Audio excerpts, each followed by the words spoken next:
എടുത്തു പറയാനായിട്ടുള്ളത് വിജയുടെ കൂടെയും നമ്മളെ മലയാളത്തിലെ ലാലേട്ടൻ്റെ കൂടെയും അഭിനയിച്ചിട്ടുണ്ട്. സോ ആ ഒരു എക്സ്പീരിയൻസ് എങ്ങനെയാണ്?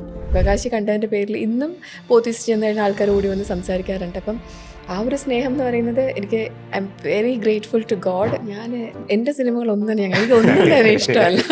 ഞാൻ ചിന്തിക്കാറുണ്ട് ഞാൻ എനിക്ക് പറ്റാത്ത പണിക്ക് ഞാൻ ഇങ്ങനെ പോയി എന്ന് ചിന്തിക്കുന്ന ഒരാളാണ് ഞാൻ. കാരണം റീസെൻ്റ്ലി ഒരു ഇൻസ്റ്റാഗ്രാം പോസ്റ്റിൽ ഒരു പയ്യൻ ലൈക്ക് അവൻ ഷെഡ്യൂൾ ചെയ്യുകയാണ്, അവൻ്റെ സൂസൈഡ് നോട്ട് ഷെഡ്യൂൾ ചെയ്യുകയാണ്, ലൈക്ക് അവന് ചൈൽഡ്ഹുഡ് ട്രോമാസ് ഉണ്ട് എന്ന് പറഞ്ഞിട്ട് ഷെഡ്യൂൾ ചെയ്ത് വെച്ചിട്ട് സൂസൈഡ് ചെയ്യുകയാണ്. It is very sad. കാരണം സൊസൈറ്റി നമ്മൾ ആൺകുട്ടികളുടെ ഇമോഷണൽ റെഗുലേഷനെ പറ്റിയിട്ട് പലപ്പോഴും ആരും ചിന്തിക്കുന്നില്ല എന്ന് തോന്നുന്നു. ഞാനൊരു ഹീലിംഗ് ടൈമിൽ നിൽക്കുന്ന സമയത്ത് 100% ഞാൻ മൈൻഡ്ഫുൾ ആയിട്ടിരിക്കുക. കാരണം എൻ്റെ മുന്നിൽ നിന്നിരിക്കുന്ന വ്യക്തിയെ എംപത്തറ്റിക് ആയിട്ട് കാണുക, അവരുടെ കണ്ടീഷൻസ് മനസ്സിലാക്കുക, എന്നിട്ട് അവരെ അതിൽ നിന്ന് എത്രത്തോളം മോട്ടിവേറ്റ് ചെയ്തിട്ട് ഹൈ പവറിലേക്ക് എത്തിക്കാൻ പറ്റുക എന്നുള്ളത് മാത്രമേ എൻ്റെ തലയിൽ ഉണ്ടാവുള്ളൂ. ആ സമയത്ത് അവിടെ അമ്മയും ഭാര്യയും ഒന്നും ഉണ്ടാവില്ല. Hello everyone, welcome to another podcast from Infidex studios. So ഇന്നത്തെ നമ്മുടെ ഗസ്റ്റ് എന്ന് പറയുന്നത് മിസ്സസ് കൃഷ്ണ സജിത്ത് മാമാണ്. മാമിനെ കുറിച്ച് പറയുകയാണെങ്കിൽ സൗത്ത് ഇന്ത്യൻ സിനിമയിൽ പല ഭാഷകളിലായിട്ട് അഭിനയിച്ചിട്ടുള്ള ആക്ട്രസ് കൂടെയാണ്.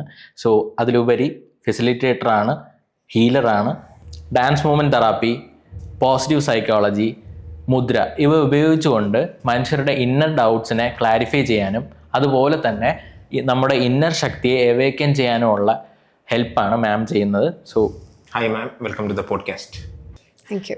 സോ എനിക്ക് ആദ്യമായിട്ട് ചോദിക്കാനുള്ളത്, മാം സൗത്ത് ഇന്ത്യൻ സിനിമകളിൽ കുറേ ലാംഗ്വേജസിൽ അഭിനയിച്ചിട്ടുണ്ട്. സോ എനിക്ക് ഏറ്റവും എടുത്തു പറയാനായിട്ടുള്ളത് വിജയുടെ കൂടെയും നമ്മളെ മലയാളത്തിലെ ലാലേട്ടൻ്റെ കൂടെയും അഭിനയിച്ചിട്ടുണ്ട്. സോ ആ ഒരു എക്സ്പീരിയൻസ് എങ്ങനെയാണ്? എക്സ്പീരിയൻസ് എന്ന് പറയുമ്പോൾ വിജയ് സാറ് ഭയങ്കര നമുക്കറിയാം, നമുക്ക് തമിഴ്നാട്ടിൽ വളരെ അറിയപ്പെടുന്ന ഒരു വ്യക്തിത്വമാണ്. പക്ഷെ ഞാൻ ഏറ്റവും കൂടുതൽ അദ്ദേഹത്തിൽ എനിക്ക് കണ്ടുപഠിക്കണമെന്ന് തോന്നിയ കാര്യം ആ ഒരു ഹ്യൂമിലിറ്റിയാണ്. Like how he behaves to all the people on the set. അപ്പം എല്ലാവരോടും ഒരേപോലെ പെരുമാറുന്ന ഒരു രീതി. അപ്പം അതാണ് എനിക്ക് ഏറ്റവും കൂടുതൽ അദ്ദേഹത്തിൽ എനിക്ക് ആ ഒരു ഏജിൽ പോലും അന്ന് ആ സമയത്തെന്ന് വെച്ചാൽ ഞാൻ ഐ തിങ്ക് ലൈക്ക് 22 അങ്ങനെയൊക്കെ ഉള്ളൂ ആ ഒരു സമയത്ത്. പക്ഷെ അപ്പോൾ കൂടെയും നമുക്ക് ആകെ കൂടി മനസ്സിലാക്കാൻ പറ്റുന്നൊരു കാര്യം ആ ഒരു വ്യക്തിത്വം എങ്ങനെയാണ് ആൾക്കാരോട് പെരുമാറുന്നത് എന്നുള്ളതായിരുന്നു. ഭയങ്കര ഡൗൺ ടു എർത്താണ്. അപ്പം ഞാനത് കഴിഞ്ഞൊരു നാട്ടിൽ വന്ന് പല ആൾക്കാരുടെയും നമ്മൾ സംസാരിക്കുമ്പോഴേക്കും ഞാനിങ്ങനെ എപ്പോഴും ആലോചിക്കാറുണ്ട്, അദ്ദേഹത്തെ പോലൊരു ഇത്രയും ബ്ലാക്ക് കാറ്റ്സും ഒക്കെ ആയിട്ട് നടക്കുന്നത്, ഒരു ലൊക്കേഷനിൽ ചെന്ന് ഇറങ്ങിക്കഴിഞ്ഞാൽ അത്രയധികം ആൾക്കാർ ഫാൻസ് ഓടി വന്ന്, അങ്ങനത്തെ ഒരു മനുഷ്യന് he was so down to earth. അപ്പം ആ ഒരു പെരുമാറ്റം ഭയങ്കരമായിട്ട് എനിക്ക് ഭയങ്കരമായിട്ട് ആകർഷണം തോന്നിയിട്ടുണ്ട്. അപ്പം ലാലേട്ടൻ്റെ കാര്യം പറയുമ്പോൾ ഇറ്റ്സ് ഓൾ അബൌട്ട് ടൈമിങ്. എനിക്ക് ടൈമിംഗ് ആണ് ഏറ്റവും കൂടുതൽ അദ്ദേഹത്തെക്കുറിച്ച് കൂടുതൽ വർക്ക് ചെയ്യുമ്പോൾ നമുക്ക് ഏറ്റവും കൂടുതൽ നമ്മുടെ ഒരു ലിവിങ് ആർട്ടാണല്ലോ. He's living in front of us, he's not acting. അപ്പോൾ ഒരു ലിവിങ് ആർട്ട് എന്ന് പറയുന്നത് നമ്മളിങ്ങനെ വളരെ ഒരു അതിശയത്തോടെ നോക്കിക്കാണുന്ന ഒരു സമയമാണ്. അപ്പോൾ ഏറ്റവും കൂടുതൽ പുള്ളിയിൽ നിന്ന് പഠിക്കാനുള്ള പങ്ക്ച്വാലിറ്റിയാണ്. ഒരു കൃത്യസമയത്ത് ലൊക്കേഷനിലെത്തുക എന്ന് പറയുന്നത് വളരെ ഇമ്പോർട്ടൻ്റ് ആണ് പുള്ളിയെ സംബന്ധിച്ചിടത്തോളം. ഇപ്പോൾ പുള്ളി ഷോട്ടിന് വന്നിരിക്കുന്ന സമയത്ത് അടുത്തടുത്ത ആർട്ടിസ്റ്റുകൾ കൃത്യമായിട്ട് ഷോട്ടിന് എത്തുക, ആ പങ്ക്ച്വാലിറ്റി വളരെ ഇമ്പോർട്ടൻ്റ് ആണ്. പിന്നെ അബൌട്ട് ടൈമിങ്, അതാണ് അദ്ദേഹത്തിൽ നിന്ന് പഠിച്ചൊരു വലിയ പാഠം എന്ന് പറയുന്നത്. സോ ഈ രണ്ട് കാര്യങ്ങൾ, ഈ രണ്ട് വ്യക്തികളിൽ നിന്ന് പഠിക്കുന്ന കാര്യം, ഒരാളിൽ നിന്ന് ഈ പറഞ്ഞ പോലെ ആ ഒരു പെരുമാറ്റമാണെങ്കിൽ അടുത്ത വ്യക്തിയിൽ നിന്ന്, ലാലേട്ടൻ്റെ പെരുമാറ്റത്തിൽ ഒട്ടും പുറകോട്ടല്ല കേട്ടോ, വളരെ നല്ലൊരു പെരുമാറ്റവും കാര്യങ്ങളൊക്കെയാണ്. പക്ഷേ ആസ് എൻ ആർട്ടിസ്റ്റ് ഞാൻ എന്തെങ്കിലും നോക്കിക്കണ്ട് പഠിച്ചിട്ടുണ്ടോ എന്ന് ചോദിച്ചു കഴിഞ്ഞാൽ ആ ഒരു ടൈമിംഗ് ആണ്. ഹൗ ഹി ഡസ് ആ ക്യാരക്ടറിൻ്റെ ഇതിലേക്ക് എത്തുന്നതും ആ ഒരു മോഡുലേഷനും പിന്നെ ആ ഒരു ഡയലോഗ്സ് കൊണ്ടുപോകുന്ന ടൈമിങ്ങും അങ്ങനത്തെ കാര്യങ്ങളൊക്കെയാണ് ഏറ്റവും കൂടുതൽ കണ്ട് മനസ്സിലാക്കിയിട്ടുള്ളത്. ഓക്കെ, നമ്മളിപ്പോൾ പറഞ്ഞു കൂട്ടിയതിപ്പം തമിഴ് ഇൻഡസ്ട്രി, മലയാളം ഇൻഡസ്ട്രിയാണ്. അപ്പം ഇവിടെ രണ്ടിടത്ത് അഭിനയിക്കുന്നതിനകത്ത് എന്തെങ്കിലും ഡിഫറൻസ് തോന്നിയിട്ടുണ്ടോ, ലൈക്ക് ഈ ഇൻഡസ്ട്രികൾ തമ്മിൽ? ഒരുപാട് വ്യത്യാസമുണ്ട്. കാരണം മലയാളത്തിൽ ചെയ്യുമ്പോൾ ഫോർ മീ എനിക്ക് ഭയങ്കര സ്പെഷ്യലി വ്യത്യാസം എന്ന് വെച്ചാൽ ഞാൻ ഒരു DYSPയുടെ മകൾ എന്നുള്ള രീതിയിൽ ഇവിടെ കേരളത്തിൽ ഞാൻ ചെയ്തിട്ടുള്ള എല്ലാം തന്നെ ഡാഡിയുടെ എല്ലാം ഡാഡിയുടെ ഫ്രണ്ട്സൊക്കെ ആയിരുന്നു ഒരുവിധപ്പെട്ട സിനിമകളൊക്കെ തന്നെ. അപ്പോൾ അവിടെ ചെല്ലുമ്പോൾ അശോക് സാറിൻ്റെ മോള്, അപ്പം എനിക്ക് എല്ലാവരും അങ്കിൾമാരൊക്കെ ആയിരുന്നു. ആ ഒരു ഏജ് എന്ന് പറഞ്ഞാൽ ഞാൻ ഒരുപാട് പ്രായമാവുന്നതിന് മുമ്പാണ് ഞാൻ സിനിമയിലെത്തിയത്. അപ്പോൾ ആ സമയത്ത് എല്ലാം ലൊക്കേഷനിൽ അങ്ങനെ, അപ്പം എനിക്ക് കേരളം എന്ന് പറഞ്ഞാൽ എനിക്കൊരു വീട് പോലെയായിരുന്നു. ഞാൻ ചെയ്ത സിനിമകളൊക്കെ തന്നെ അതുപോലുള്ള അടുപ്പമുള്ള ആൾക്കാരുമായിട്ടായിരുന്നു. പക്ഷേ തമിഴിൽ ചെല്ലുമ്പോൾ for me it's A totally different ഒരു ഇൻഡസ്ട്രിയാണ്. അപ്പോൾ അവിടെ ചെല്ലുമ്പോൾ അവിടെ ആരും നമുക്ക് ബന്ധുക്കളോ പരിചയക്കാരോ ഒന്നുമല്ല. അപ്പോൾ അവിടെ ചെല്ലുമ്പോൾ മാത്രമാണ് എനിക്കൊരു ആർട്ടിസ്റ്റ് എന്നുള്ള ഫീൽ കിട്ടിയിട്ടുള്ളത്. ഇവിടെയെന്ന് വെച്ച് കഴിഞ്ഞാൽ എവിടെയും ഞാനൊരു ഡയറക്ടേഴ്സ് ആർട്ടിസ്റ്റായിരുന്നു. ഞാൻ ഇന്നും എൻ്റെ പഴയ സിനിമകൾ ചെയ്യുമ്പോൾ എനിക്ക് പറ്റിയതായിരുന്നില്ല എന്ന് എനിക്ക് തോന്നുന്ന ഒരു ആളാണ് ഞാൻ. അപ്പോൾ അവിടെ തമിഴ്നാട്ടിൽ മാത്രമാണ് എനിക്കൊരു ഫ്രീഡം. ഓക്കെ, അവർ സ്ക്രിപ്റ്റ് തരും, do what ever you feel like, എങ്ങനെയാണ് പെർഫോം ചെയ്യേണ്ടതെന്നുള്ളത് ആ സമയത്ത് നിങ്ങളുടെ മോഡുലേഷനിൽ നിങ്ങളുടെ രീതിയിൽ നിങ്ങളുടെ ആ ഒരു വൈബിൽ ചെയ്തോളൂ എന്ന് പറഞ്ഞൊരു ഫ്രീഡം തന്നിട്ടുള്ളതും. പിന്നെ അവിടെയെന്ന് വെച്ചാൽ നമുക്കൊരു ഇപ്പോൾ ആരും അങ്കിളിനോ ചേട്ടാന്നൊന്നും വിളിക്കാനൊന്നും ആരുമില്ല. നമുക്ക് വേറൊരു അപ്പം അവിടെ ചെല്ലുമ്പോൾ പ്രകാശ് രാജിനെ പോലുള്ള വ്യക്തി, അല്ലെങ്കിൽ നമ്മുടെ ഗീത ആൻറ്റി എല്ലാം കുറച്ച് ഫേമസ് ആയിട്ടുള്ള പഴയ ആർട്ടിസ്റ്റുകളാണ്. അപ്പം വിജയ് സാർ ഇങ്ങനെയുള്ള ആൾക്കാരുടെ കൂടെയൊക്കെ ചെയ്യുന്ന സമയത്ത് നമുക്ക് അവിടെ നിന്ന് ഒന്നും നമുക്ക് പഠിച്ചെടുക്കാനുള്ള ടൈമൊന്നുമില്ല. വേഗം വേഗം വേഗം പെർഫോം ചെയ്ത് പോകാമെന്നുള്ളതേ ഉള്ളൂ. അവിടെയാണ് ഒരു ആർട്ടിസ്റ്റ് എന്ന നിലയ്ക്ക് എനിക്ക് എൻ്റേതായിട്ടുള്ള എന്തെങ്കിലും ഒരു കഴിവ് എനിക്ക് കൊണ്ടുവരാൻ പറ്റിയിട്ടുണ്ടെങ്കിൽ അത് തമിഴ്നാട്ടിലായിരിക്കും. അപ്പോൾ അത് കഴിഞ്ഞ് പിന്നെ തിരുമകൻ എന്ന് പറഞ്ഞിട്ടൊരു സിനിമയിൽ കാലിൽ മുടന്തുള്ളൊരു പെൺകുട്ടിയായിട്ട് ചെയ്തത്. അപ്പോൾ അങ്ങനെയൊക്കെ ചെയ്യുന്ന സമയത്ത് കുറച്ചും കൂടി ഇപ്പോൾ ഞാൻ ചെയ്ത ശീലമില്ലാത്ത കാര്യമാണ്, എനിക്ക് കാല് മുടന്തി നടന്ന ശീലമില്ല. അപ്പോൾ അതൊക്കെ പുതുതായിട്ടൊരു കാര്യം ചെയ്യുമ്പോൾ നമ്മൾ we are trying to do something new. അപ്പോഴും നമ്മുടെ ഉള്ളിൽ ആർട്ടിസ്റ്റ് എന്ന് ഉണരുകയാണ് അല്ലേ. അല്ലെങ്കിൽ നമ്മൾ ഡയറക്ടേഴ്സ് ആർട്ടിസ്റ്റാണ്. ഇപ്പം ഡയറക്ടർ പറഞ്ഞു തരുന്ന പോലെ ഇങ്ങനെ ചെയ്യുക, ഇങ്ങനെ ഇരിക്കുക, അങ്ങനെ കരയുക. അപ്പം നമ്മൾ അതുപോലെ ചെയ്തുകൊണ്ടിരുന്ന ആൾക്ക് പുതുതായിട്ട് എന്തെങ്കിലും ചെയ്യാൻ പറ്റുന്ന എപ്പോഴും പുറത്തൊരു ഇൻഡസ്ട്രിയിൽ പോകുമ്പോഴായിരിക്കും. Okay okay. സോ മാം, ഇതുവരെ ചെയ്തതിൽ വെച്ച് തമിഴിൽ, എസ്പെഷ്യലി തമിഴിൽ ചാലഞ്ചിങ് ആയിട്ട് തോന്നിയ ഏതെങ്കിലും, മാമിന് ചാലഞ്ചിങ് ആയിട്ട് തോന്നിയ ഏതെങ്കിലും റോൾസ് ഉണ്ടായിരുന്നു? ചാലഞ്ചിങ് ഞാൻ പറഞ്ഞ ആ ഒരു തിരുമകനിലെ കാല് മുടന്തിയ ഒരു പെൺകുട്ടിയുടെ കഥാപാത്രം എനിക്ക് അത്ര ഈസി ആയിരുന്നില്ല ആദ്യം ഒന്നും ചെയ്യാനായിട്ട്. അത്ര കാരണം ആദ്യം ഒന്ന് മുടന്തി വരുമ്പോൾ അത്ര ട്രെയിനിങ് കൂട്ടുമല്ലോ ഉണ്ടായിരുന്നു. അവർ തരും, ട്രെയിനിങ് ഒക്കെ തരും. കുറേ നേരത്തേക്ക് രാവിലെ ലൊക്കേഷൻ വന്നാൽ കുറേ നേരം അങ്ങനെ തന്നെ നടത്തി പ്രാക്ടീസ് ചെയ്യിപ്പിച്ചിട്ടാണ് നമ്മുടെ ഷോട്ടിന് മുന്നിലേക്ക് വരുന്നത്. ബട്ട് എപ്പോഴും എനിക്കൊരു ഭയങ്കര ബുദ്ധിമുട്ടായിരുന്നു അത് ചെയ്യാനായിട്ട്. പിന്നെ ചാലഞ്ചിങ് അതല്ലാതെ വേറൊന്നും എനിക്കങ്ങനെ. ലാംഗ്വേജ് എനിക്ക് ഈസി ആയിരുന്നു എന്ന് വേണമെങ്കിൽ പറയാം.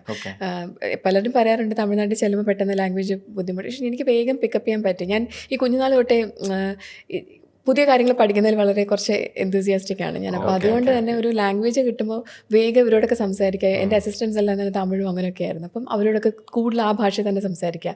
മേക്കപ്പ് ആർട്ടിസ്റ്റിനോട് അങ്ങനെ തന്നെ സംസാരിക്കുക. അപ്പം കൂടുതൽ ആൾക്കാരോട് സംസാരിക്കുമ്പോൾ എന്ത് പറ്റും, ലാംഗ്വേജ് നമുക്ക് കുറച്ച് ഈസി ആവും. അപ്പം അങ്ങനെ അത് എനിക്ക് വേഗം പഠിക്കാൻ പറ്റി. ചൈൽഡ് ആർട്ടിസ്റ്റ് ആയിട്ടാണല്ലോ, ചൈൽഡ് എന്ന് പറയാൻ പറ്റില്ല, ടീനേജ് ആർട്ടിസ്റ്റ് ആണല്ലോ. അപ്പോഴത്തേക്കും മാമിന്റെ മോട്ടിവേഷൻ ലൈക്ക് എന്തായിരുന്നു ആ സമയത്ത് ഇപ്പം കയറുമ്പോഴത്തേക്കും? I got into the industry even before knowing what it is.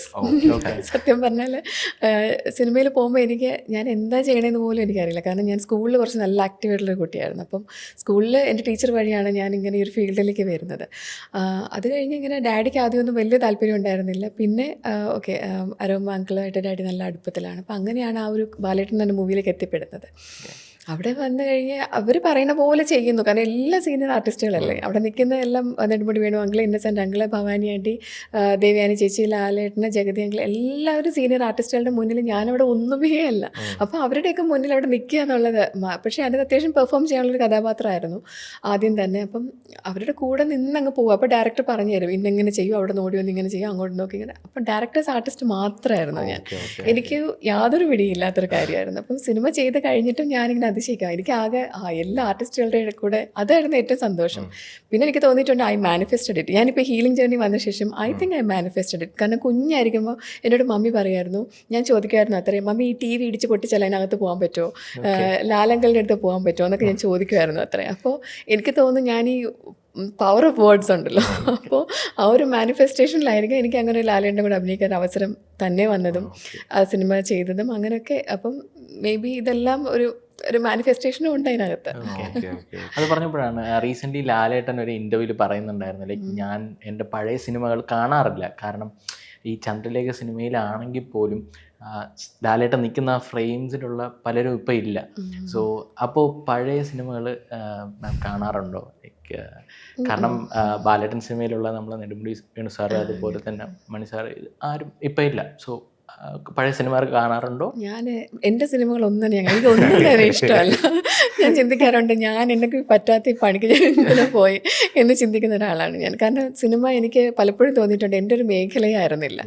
Y did I got into that field എന്ന് ചോദിച്ചു കഴിഞ്ഞാൽ മേ ബി അതൊരു ഡെസ്റ്റിനി ആയിരുന്നു. കുറച്ച് നാൾ നമ്മൾ അതിനകത്ത് വർക്ക് ചെയ്യണം എന്നുള്ളത്. ദെൻ ഒന്നും ഒട്ടും അവെയർ അല്ലാണ്ട് അഭിനയിച്ചിട്ടുള്ള ആർട്ടിസ്റ്റാണ് ഞാൻ. എല്ലാം ഓക്കെ വരുന്ന പോലെ ചെയ്യുന്നു, അങ്ങനെ ചെയ്തു പോയിട്ടില്ല. ആകെ എനിക്ക് പറയാൻ പറ്റുന്ന പരുന്തിൽ മാത്രമാണ് ഞാൻ എൻ്റെ ഒരു അവയർനെസ്. മമ്മൂക്കയുടെ നായികയായിട്ട് ചെയ്യുമ്പോൾ അവിടെ ചെന്ന് നിൽക്കുന്ന സമയത്ത് മമ്മൂക്ക എന്നോട് ആദ്യം പറഞ്ഞൊരു കാര്യമുണ്ട്, പുറത്തുനിന്നുള്ള നായികമാരെ കൊണ്ടുവരാത്തത് ഡയലോഗ്സ് പഠിക്കാൻ ലേറ്റ് ആവും എന്നുള്ളതുകൊണ്ടാണ്. കൃത്യമായിട്ട്. അപ്പോൾ അവിടെ എന്ന് വെച്ചാൽ അവിടെ ഡയലോഗ് നമ്മൾ നന്നായിട്ട് പഠിച്ച് തന്നെ അവിടെ പറയണം, പ്രോംപ്റ്റിംഗ് ഇല്ല. അപ്പോൾ അവിടെയാണ് ഞാൻ കുറച്ച് പെട്ടുപോയത്. അതുവരെ ഭയങ്കര ഫ്രീ ആയിട്ടൊക്കെ അഭിനയിച്ചുകൊണ്ടിരുന്നത് എനിക്ക് മമ്മൂക്കയുടെ മുന്നിൽ മാത്രം ഞാൻ കുറച്ചൊന്ന് പേടിച്ച് പോയിട്ടുണ്ടായിരുന്നു. കാരണം അദ്ദേഹം ഭയങ്കര ആ ഒരു സ്ട്രിക്റ്റ് ആണ് ലൊക്കേഷനിൽ. അപ്പം ഡയലോഗ്സ് തെറ്റിക്കാൻ പാടില്ല, അങ്ങനെയൊക്കെ ഉള്ളത് വന്നപ്പോഴാണ് അവിടെ മാത്രമാണ് ഞാനൊന്ന് അലേർട്ടായിട്ട് അഭിനയിച്ചിട്ടുള്ളത്. എനിക്ക് തോന്നി ഞാൻ പരുന്തലും മാത്രമാണ്. ബാക്കിയുള്ളതൊക്കെ ഞാൻ വളരെ ഹാപ്പി ഗോ ലക്കി അങ്ങനത്തെ ഒരു ഇതിലായിരുന്നു. അപ്പോൾ അതുകൊണ്ട് തന്നെ if you ask me this question I don't have no idea. Maybe that was not my field. Ma'am അത് പറഞ്ഞാലും പക്ഷെ മാമിന്റെ പെർഫോമൻസ് നമ്മൾ കണ്ടിട്ടുള്ള. അതെ അതെ. പക്ഷേ അത് ഞാൻ എപ്പോഴും പറയണമല്ലോ, ഐ എം വെരി ഗ്രേറ്റ്ഫുൾ. വലിയ അവെയർ അല്ലാണ്ടാണ് പല സിനിമകളും ചെയ്തതെങ്കിലും ഇന്നും എല്ലാവരും എൻ്റെ അടുത്ത് വരുന്നത് ആ ഒരു ആർട്ടിസ്റ്റ് എന്നുള്ള നിലയിലാണ്, ആക്ട്രസ് എന്നുള്ള നിലയിലാണ്. ശിവകാശി കണ്ടതിൻ്റെ പേരിൽ ഇന്നും പോത്തീസ് ചെന്ന് കഴിഞ്ഞാൽ ആൾക്കാർ ഓടി വന്ന് സംസാരിക്കാറുണ്ട്. അപ്പം ആ ഒരു സ്നേഹം എന്ന് പറയുന്നത് എനിക്ക് I M very grateful to God. കാരണം ഞാൻ പോലും അറിയാണ്ട് ഞാൻ ചെയ്ത കുറച്ച് സിനിമകൾ എനിക്ക് തോന്നുന്നു ഒരു 22 വയസ്സ് വരെയൊക്കെ ഞാൻ മാക്സിമം അഭിനയിച്ചിട്ടുള്ളൂ. എനിക്ക് കറക്റ്റായിട്ട് എനിക്ക് തോന്നുന്ന ഒരു ബോധമൊക്കെ വെച്ച് തുടങ്ങിയ ഒരു 25 വയസ്സിനൊക്കെ ശേഷമാണ്. അതുവരെ ഞാൻ ജസ്റ്റ് ഓക്കെ എല്ലാം ഇങ്ങനെ ചെയ്തു പോകുന്നു എന്നുള്ളതല്ലാതെ നമ്മുടേതായ ഒരു ഇൻപുട്ട് എന്ന് പറയുന്ന അങ്ങനെ ഒന്നും പല സിനിമകളിൽ ഒന്നും ഉണ്ടായിട്ടിരുന്നില്ല. ഒരുപക്ഷെ ചിലപ്പോൾ ഇനി ഞാനൊരു സിനിമ ചെയ്യുമ്പോൾ എൻ്റേതായുള്ള കോൺട്രിബ്യൂഷൻ പ്രോപ്പറായിട്ട് അതിനകത്ത് ഉണ്ടാവും. കാരണം I know what the characters, how to do. അങ്ങനെ ഇപ്പോൾ കുറച്ച് അങ്ങനെയൊക്കെ വരുന്നുണ്ട്. ബട്ട് ഐ എം നോട്ട് ഇപ്പോൾ സിനിമ എടുക്കാത്തതാണ്, ഇപ്പോൾ കുറച്ച് ചെയ്യേണ്ടെന്ന് വിചാരിച്ചിട്ടാണ്. ബട്ട് എനിക്കറിയാം ഇനി ഞാൻ ചെയ്യുമ്പം as a the personality will come out what I am എന്നുള്ളത്. അന്നൊക്കെ എന്ന് വെച്ചാൽ അങ്ങനെയായിരുന്നു. പക്ഷേ ശിവകാശി പറയുമ്പോഴത്തേക്കും ആ സീൻ ലൈക്ക് നമ്മളിപ്പോൾ ചാനൽ മാറ്റുകയാണെങ്കിൽ പെട്ടെന്ന് സീൻ വരുമ്പോഴത്തേക്ക് ആ മാമിൻ്റെ ഒരു എൻട്രി സീനുണ്ട്, വിജയ് കാണുന്ന സീൻ. അപ്പോൾ അത് എങ്ങനെയാണ് വർക്കൗട്ട് ചെയ്തത്? കാരണം ഫസ്റ്റ് സീനല്ലേ അത് വിജയായിട്ടുള്ള. And I forgot to answer one of your question. പലരും ഇന്നില്ല, ജീവിച്ചിരിപ്പില്ല. അപ്പോൾ പഴയ സിനിമകൾ കാണുമ്പോൾ എന്ന് വെച്ചാൽ ഞാൻ എൻ്റെ സിനിമകൾ കാണില്ല എന്ന് ഞാൻ പറഞ്ഞുള്ളൂ. പക്ഷേ വേറെ പല സിനിമകളും കാണുമ്പോൾ ഇവരെല്ലാം എൻ്റെ കൂടെ അഭിനയിച്ച ഓരോരുത്തരെയും കാണുമ്പോൾ ഭയങ്കര വിഷമമാണ്. പ്രത്യേകിച്ച് ലളിത ആൻറ്റി, പൊന്നമ്മ ആൻറ്റി, നമ്മുടെ സുകുമാരി ആൻറ്റി, പിന്നെ വേണു അങ്കിള്, ഇന്നസെൻ്റ്, അങ്ങനെ ഓരോരുത്തരും, സത്യം മമ്മൂക്ക അങ്കിള്, ഇപ്പോൾ കൊച്ചിൻ ഹനീഫ അങ്കിള്, ഭയങ്കര വിഷമമാണ് സത്യം പറഞ്ഞാൽ. കാണുമ്പോൾ നമ്മൾ വിചാരിക്കാറുണ്ട് ഒടുവിലുണ്ട് കൃഷ്ണ അങ്കിള്. ഈ ലെജൻസ് ഒന്നും ഇനി ഇതുപോലെ ഇനി ഉണ്ടാവാൻ പോണില്ല അല്ലേ. അപ്പോൾ അത് തീരാ നഷ്ടം തന്നെയാണ്. അതെപ്പോഴും ഞാൻ ഒരുപാട് വർഷമായിട്ട് ഖത്തറിലാണ്, 15 വർഷമായിട്ട് ഖത്തറിലാണ്. അപ്പോൾ അവിടെ ഇരുന്നിട്ട് സിനിമകൾ ടി വിയിലായിരിക്കും ഇതൊക്കെ കാണുന്നത്. അപ്പോൾ ഞാൻ എൻ്റെ കൽപ്പന ചേച്ചി ഹസ്ബൻഡോട് ഞാൻ പറയാറുണ്ട്, ഇതൊക്കെയെന്ന് വെച്ചാൽ നമുക്ക് കാരണം പേഴ്സണലി ഇവരായിട്ടൊക്കെ ഒരുപാട് നാൾ സെറ്റിലൊക്കെ നമ്മൾ ഉണ്ടായിരുന്നതുകൊണ്ട് ഓരോരുത്തരുടെയും പെരുമാറ്റം പോലും നമ്മുടെ ഉള്ളിൽ ഇങ്ങനെ വളരെ ഇതായിട്ടുണ്ട്. അപ്പോൾ നമുക്കറിയാം അവരെയൊക്കെ കാണുമ്പോൾ നമുക്ക് ഒരു ആക്ട്രസ് ആയിട്ട് നല്ല നമുക്ക് ഫീൽ ചെയ്യുന്നത്. അവർ നമ്മളോട് പെരുമാറിയിട്ടുള്ള രീതികളും സംസാരിച്ചിട്ടുള്ള കാര്യങ്ങളും അങ്ങനെയൊക്കെ. അപ്പം അത് ഇനി ഒരിക്കലും ഇവരെ പോലുള്ള ഇത്രയും ലെജൻസ് ഒന്നും ഇനി ഉണ്ടാകാൻ പോകുന്നില്ല. അതൊരു വലിയ തീരാ നഷ്ടം. അതെ. മാം സക്സസ്ഫുൾ ആയിട്ടുള്ളൊരു ആക്ട്രസ് ആണ്, നമുക്ക് ഉറപ്പായിട്ടും പറയാൻ പറ്റുന്നതാണ്. Thank you. അപ്പം അവിടെ നിന്ന് മാം ഇപ്പം ഡാൻസ് മൂവ്മെന്റ് തെറാപ്പിയിൽ എത്തി നിൽക്കുന്നു. എന്താണ് ഇങ്ങനെ ഫീൽഡ് മാറാം എന്ന് മാമിനെ ചിന്തിപ്പിച്ചതെന്ന് വെച്ചാൽ പെട്ടെന്നുള്ളൊരു മൊമെന്റ് ആയിരുന്നോ അതോ മാം പതുക്കെ എടുത്ത ഡിസിഷൻ ആയിരുന്നോ? എന്താണ് തിരിഞ്ഞത്? Okay, thank you. It was not a decision at all. Because ഇതെല്ലാം ലൈഫിൻ്റെ ഒരു ജേർണി ആണെന്നാണ് ഞാൻ മനസ്സിലാക്കുന്നൊരു കാര്യം. ഞാൻ സിനിമയിൽ വന്നതും ഞാൻ പ്ലാൻ ചെയ്തിട്ട് വന്നതല്ല. സിനിമയിൽ നിന്ന് പുറത്ത് പോയിട്ട് കല്യാണം കഴിച്ച് പോയതും വെൽ പ്ലാൻഡ് ആയിരുന്നില്ല. അപ്പോൾ ആ സമയത്തൊരു ആലോചന വന്നു, കറക്റ്റായിട്ട് അങ്ങനെ ഫീൽ ചെയ്തു, വീട്ടുകാർ പറഞ്ഞു ഓക്കെ, അങ്ങനെ കല്യാണം കഴിച്ച് പോയതാണ്. ബ്രേക്ക് എടുത്തതും പ്ലാൻഡ് ആയിരുന്നില്ല. ആ സമയത്ത് ഞാൻ വിചാരിച്ചു ഓക്കെ, ഇത്രയും നാൾ കുറേ ബിസി ആയിട്ടൊക്കെ അഭിനയിച്ചുകൊണ്ടിരുന്നത്, ഇനി ഐ വോണ്ട് എ ബ്രേക്ക് എന്ന് പറഞ്ഞിട്ട്, എന്നുവെച്ചാൽ വെൽ പ്ലാൻഡ് ആയിരുന്നില്ല, കുറച്ച് നാളത്തേക്ക് ബ്രേക്ക് എടുക്കാം എന്നുള്ളൊരു കാര്യം മാത്രമായിരുന്നു. അത് കഴിഞ്ഞ് പിന്നെ കുട്ടികളൊക്കെ ആയി കഴിഞ്ഞപ്പോൾ അതങ്ങ് ബ്രേക്കായി. So it was not well planned. അത് കഴിഞ്ഞ് ഖത്തറിൽ ഡാൻസ് സ്കൂൾ സ്റ്റാർട്ട് ചെയ്തതും അത് പെട്ടെന്ന് അങ്ങനെ സംഭവിച്ചൊരു കാര്യമാണ്. അതെല്ലാം കഴിഞ്ഞ് ഡാൻസർ എന്നുള്ളത് ഞാനിപ്പം കല്യാണത്തിന് മുമ്പേ കുഞ്ഞുനാൾ തൊട്ട് ഡാൻസ് വാസ് മൈ ഫീൽഡ്. ഞാൻ ഒരു 3 വയസ്സ് ഡാൻസ് പഠിക്കുന്നത്. മമ്മിക്ക് അക്കാഡമിക്സിനോടൊപ്പം തന്നെ ഇമ്പോർട്ടൻ്റ് ആയിരുന്നു ഡാൻസ് ക്ലാസ് മുടക്കരുത് എന്നുള്ളത്. അപ്പോൾ അതുകൊണ്ട് ഡാൻസ് ഞങ്ങളുടെ കൂടെ എന്നും ഉണ്ടായിരുന്നൊരു കാര്യമായിരുന്നു. അപ്പോൾ other than dance, if you ask me about the dance movement therapy thing, അതൊരു ഇപ്പോൾ ഒരു ഞാൻ 2020 എൻ്റെ ലൈഫിലൊരു കുറച്ചൊരു I had to go through ചെറിയ ലെവൽ ഓഫ് ഡിപ്രഷൻ, എനിക്ക് പോസ്റ്റ് പാർട്ടം ഡിപ്രഷൻ എന്ന് പറഞ്ഞിട്ട്. അതിന് ശേഷമാണ് ലൈക്ക് ഒരു 4-5 വർഷമൊക്കെ ആവുന്നുള്ളൂ ഞാൻ ഈ ഒരു ഹീലിംഗ് ജേർണിയിലേക്ക് വന്നുപെട്ടിട്ട്. അതിങ്ങനെ എത്തിപ്പെട്ടതാണെന്ന് തന്നെ പറയാം. കാരണം നമുക്കൊരിക്കലും ഒരു ഹീലിംഗ് ജേർണിയിലേക്ക് നമ്മൾ തീരുമാനിച്ചെത്താൻ പറ്റുമോ എന്ന് എനിക്കറിയില്ല. നമ്മളെപ്പോഴും ആ ഒരു ഘട്ടത്തിലൂടെ കടന്നു പോയി നമുക്ക് ആ ഒരു പെയിൻ മനസ്സിലാക്കി, ഈ പെയിൻ എനിക്ക് ഹീൽ ചെയ്യണം എന്നൊരു ആഗ്രഹത്തോടുകൂടി നമ്മൾ പല കോഴ്സുകളും പഠിക്കുന്നു, പല കാര്യങ്ങളും മനസ്സിലാക്കുന്നു. അവിടുന്ന് പിന്നെ നമ്മൾ അതിലേക്ക് നമ്മൾ ഒരു ഒഴുക്കിലിങ്ങനെ പോകുന്നൊരു കാര്യമാണ്. എൻ്റെ ലൈഫിൽ അങ്ങനെ തന്നെയാണ് സംഭവിച്ചത്. ഞാനങ്ങനെ പല കാര്യങ്ങളും പഠിച്ചു. പ്രാണിക് ഹീലിംഗ് പഠിച്ചു, മുദ്ര തെറപ്പി, മൂവ്മെൻറ്റ് തെറപ്പി, അതിൻ്റെ കൂടെയാണ് ഇപ്പോൾ ഡാൻസ് മൂവ്മെൻറ്റ് തെറപ്പി എന്നുള്ള കോഴ്സിനെ പറ്റി കുറേ നാളായിട്ട് കേൾക്കുന്നുണ്ടായിരുന്നു. അപ്പോൾ I wanted to do it. അങ്ങനെയാണ് അത് ചെയ്യാൻ തുടങ്ങിയത്. അപ്പം ഇതങ്ങനെ പിന്നെ അതിൻ്റെ കൂടെ ഞാൻ ഈ ഇന്നർ ശക്തി ഹീലിംഗ് അങ്ങനത്തെ ഒരു സംഭവം ചെയ്തിട്ടുണ്ട്, ത്രിശക്തി ഹീലിംഗ് ചെയ്തിട്ടുണ്ട്, ആകാശിക് റെക്കോർഡ്സ് അതിൻ്റെ ഹീലിംഗ് ചെയ്തിട്ടുണ്ട്. ഇങ്ങനത്തെ കുറേ കാര്യങ്ങൾ എക്സ്പ്ലോർ ചെയ്തു. അതിനെല്ലാം ശേഷമാണ് ഞാൻ I understood okay I got healed and I love the way I healed. ഞാൻ എങ്ങനെ എന്നെ ഹീൽ ചെയ്യുന്നുള്ള എനിക്ക് ഭയങ്കരമായിട്ട് ഇഷ്ടപ്പെട്ടു. അതിനുശേഷം എൻ്റെ മുന്നിൽ നിൽക്കുന്ന ഡാൻസ് ക്ലാസ്സിലെ കുട്ടികൾക്ക് ഓരോരോ പ്രശ്നങ്ങൾ വരുമ്പോൾ അവർ വന്ന് as a teacher they come and share. അപ്പോൾ ഞാൻ അവർക്ക് ഇങ്ങനെ പറഞ്ഞു കൊടുക്കും, മോളെ try this, try doing that. അങ്ങനെയാണ് ഇത് തുടങ്ങിയത്. ഞാൻ പോലും അറിഞ്ഞില്ല. അങ്ങനെ പതുക്കെ അപ്പോൾ അവർ ബെറ്ററായി തുടങ്ങി. അപ്പോൾ അവരുടെ പേരൻസിന് ഓരോരോ പ്രശ്നങ്ങൾ വരുമ്പോൾ ഇപ്പോൾ അവർ വന്ന് എന്നോട് സംസാരിക്കുമ്പോൾ ഞാൻ പറയും ഓക്കെ ഇങ്ങനെ ചെയ്യും, അങ്ങനെ ചെയ്യും. പിന്നെ ഞാൻ കുറച്ച് സെഷൻസ് ആയിട്ട് അവരെ ഇരുത്തിയിട്ട് അവർക്ക് വേണ്ട കാര്യങ്ങളൊക്കെ ചെയ്തു കൊടുത്ത് അങ്ങനെ ആയി people started liking how the healing happens എന്നുള്ളത്. അപ്പോൾ അത് അവർ അക്സെപ്റ്റ് ചെയ്യാൻ തുടങ്ങി. അങ്ങനെയാണ് പതുക്കെ ഈ ഒരു ജേർണിയിലേക്ക് എത്തിപ്പെടുന്നത്. ഓക്കെ. ഇതിപ്പം ഇവിടെ അത്ര കോമൺ അല്ലല്ലോ ഈ ഡാൻസ് മൂവ്മെന്റ് തെറാപ്പി എന്ന് ഒട്ടും കോമൺ പറയുന്നത്. മാം ഇത് വേറെ അല്ലാതെ എവിടെയെങ്കിലും പഠിച്ചിട്ടുണ്ടോ, അതോ ലൈക്ക് ഇങ്ങനെ പറഞ്ഞു കൊടുത്ത് അങ്ങനെ പഠിച്ചു? ഇല്ല, ഡാൻസ് മൂവ്മെന്റ് തെറപ്പി എന്ന് പറഞ്ഞാൽ it's A very structured course. അതെന്ന് വെച്ച് കഴിഞ്ഞാൽ സിംറ്റായ് എന്ന് പറയുന്ന അക്കാഡമി ഉണ്ട് ഇപ്പോൾ ബാംഗ്ലൂരിൽ. അവിടെ ത്രിപുര കശ്യപ് എന്ന് പറയുന്ന മാം, പുള്ളിക്കാരി ഹോങ്കോങ് യൂണിവേഴ്സിറ്റി അത് യൂണിവേഴ്സിറ്റി ഓഫ് ഡാൻസ് USA നിന്ന് മാം പഠിച്ചിട്ടാണ് ഇത് കൊണ്ടുവന്നിരിക്കുന്നത്. ഡാൻസ് മൂവ്മെന്റ് തെറപ്പിക്കകത്ത് ഈ ഡാൻസ് എന്ന് പറയുന്ന സാധനത്തിനകത്ത് ഒരു സൈക്കോ തെറപ്യൂട്ടിക് അപ്രോച്ച് ഉണ്ട് എന്ന് മനസ്സിലാക്കുന്നത് മെറിയം ഷെയ്സ് എന്ന് പറയുന്ന ഒരു ലേഡിയാണ്. പുള്ളിക്കാരിയാണ് ഇതിനൊരു ഡാൻസ് മൂവ്മെന്റ് തെറപ്പി എന്നൊരു കോഴ്സ് ഡെവലപ്പ് ചെയ്യുന്നതും.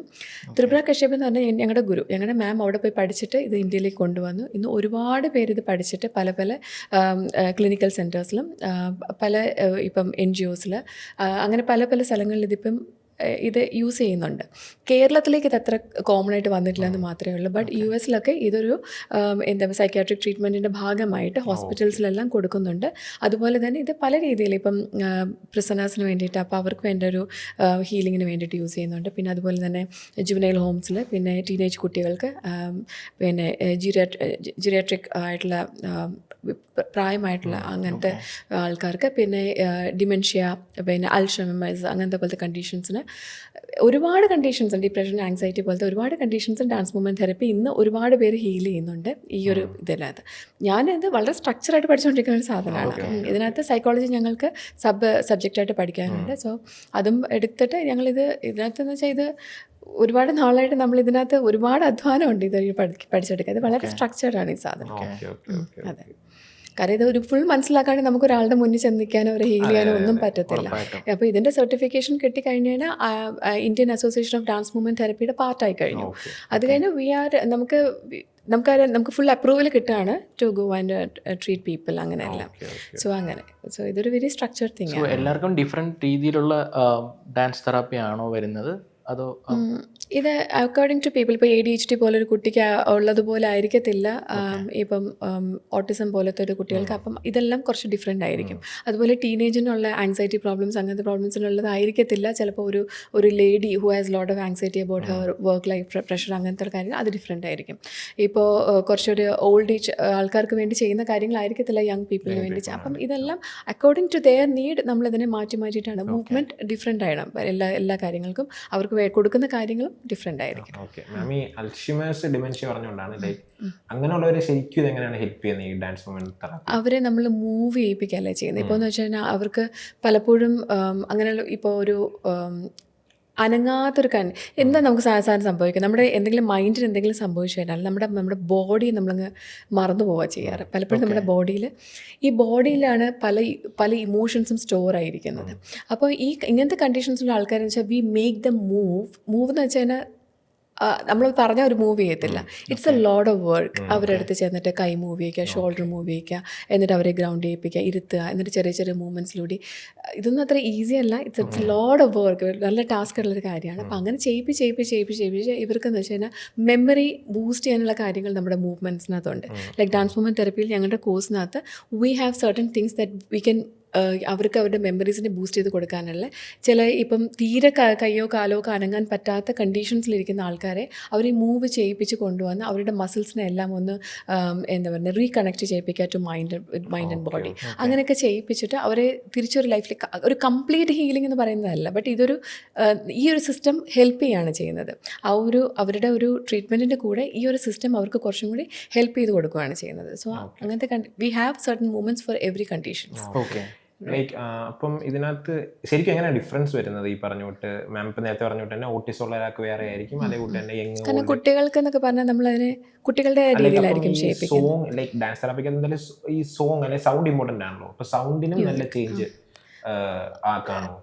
മ്യൂസിക് നമ്മൾ കൊടുക്കുന്ന ഡിഫറെൻറ്റ്. ഇപ്പം ഓൾഡ് ഏജ് ആൾക്കാർക്ക് ചിലപ്പോൾ അവർ ഡിസ്റ്റർബ്ഡ് ആയിട്ട് ഫീൽ ചെയ്യുന്നതായിരിക്കും. അപ്പോൾ അവർക്ക് അങ്ങനത്തെ ആയിരിക്കും.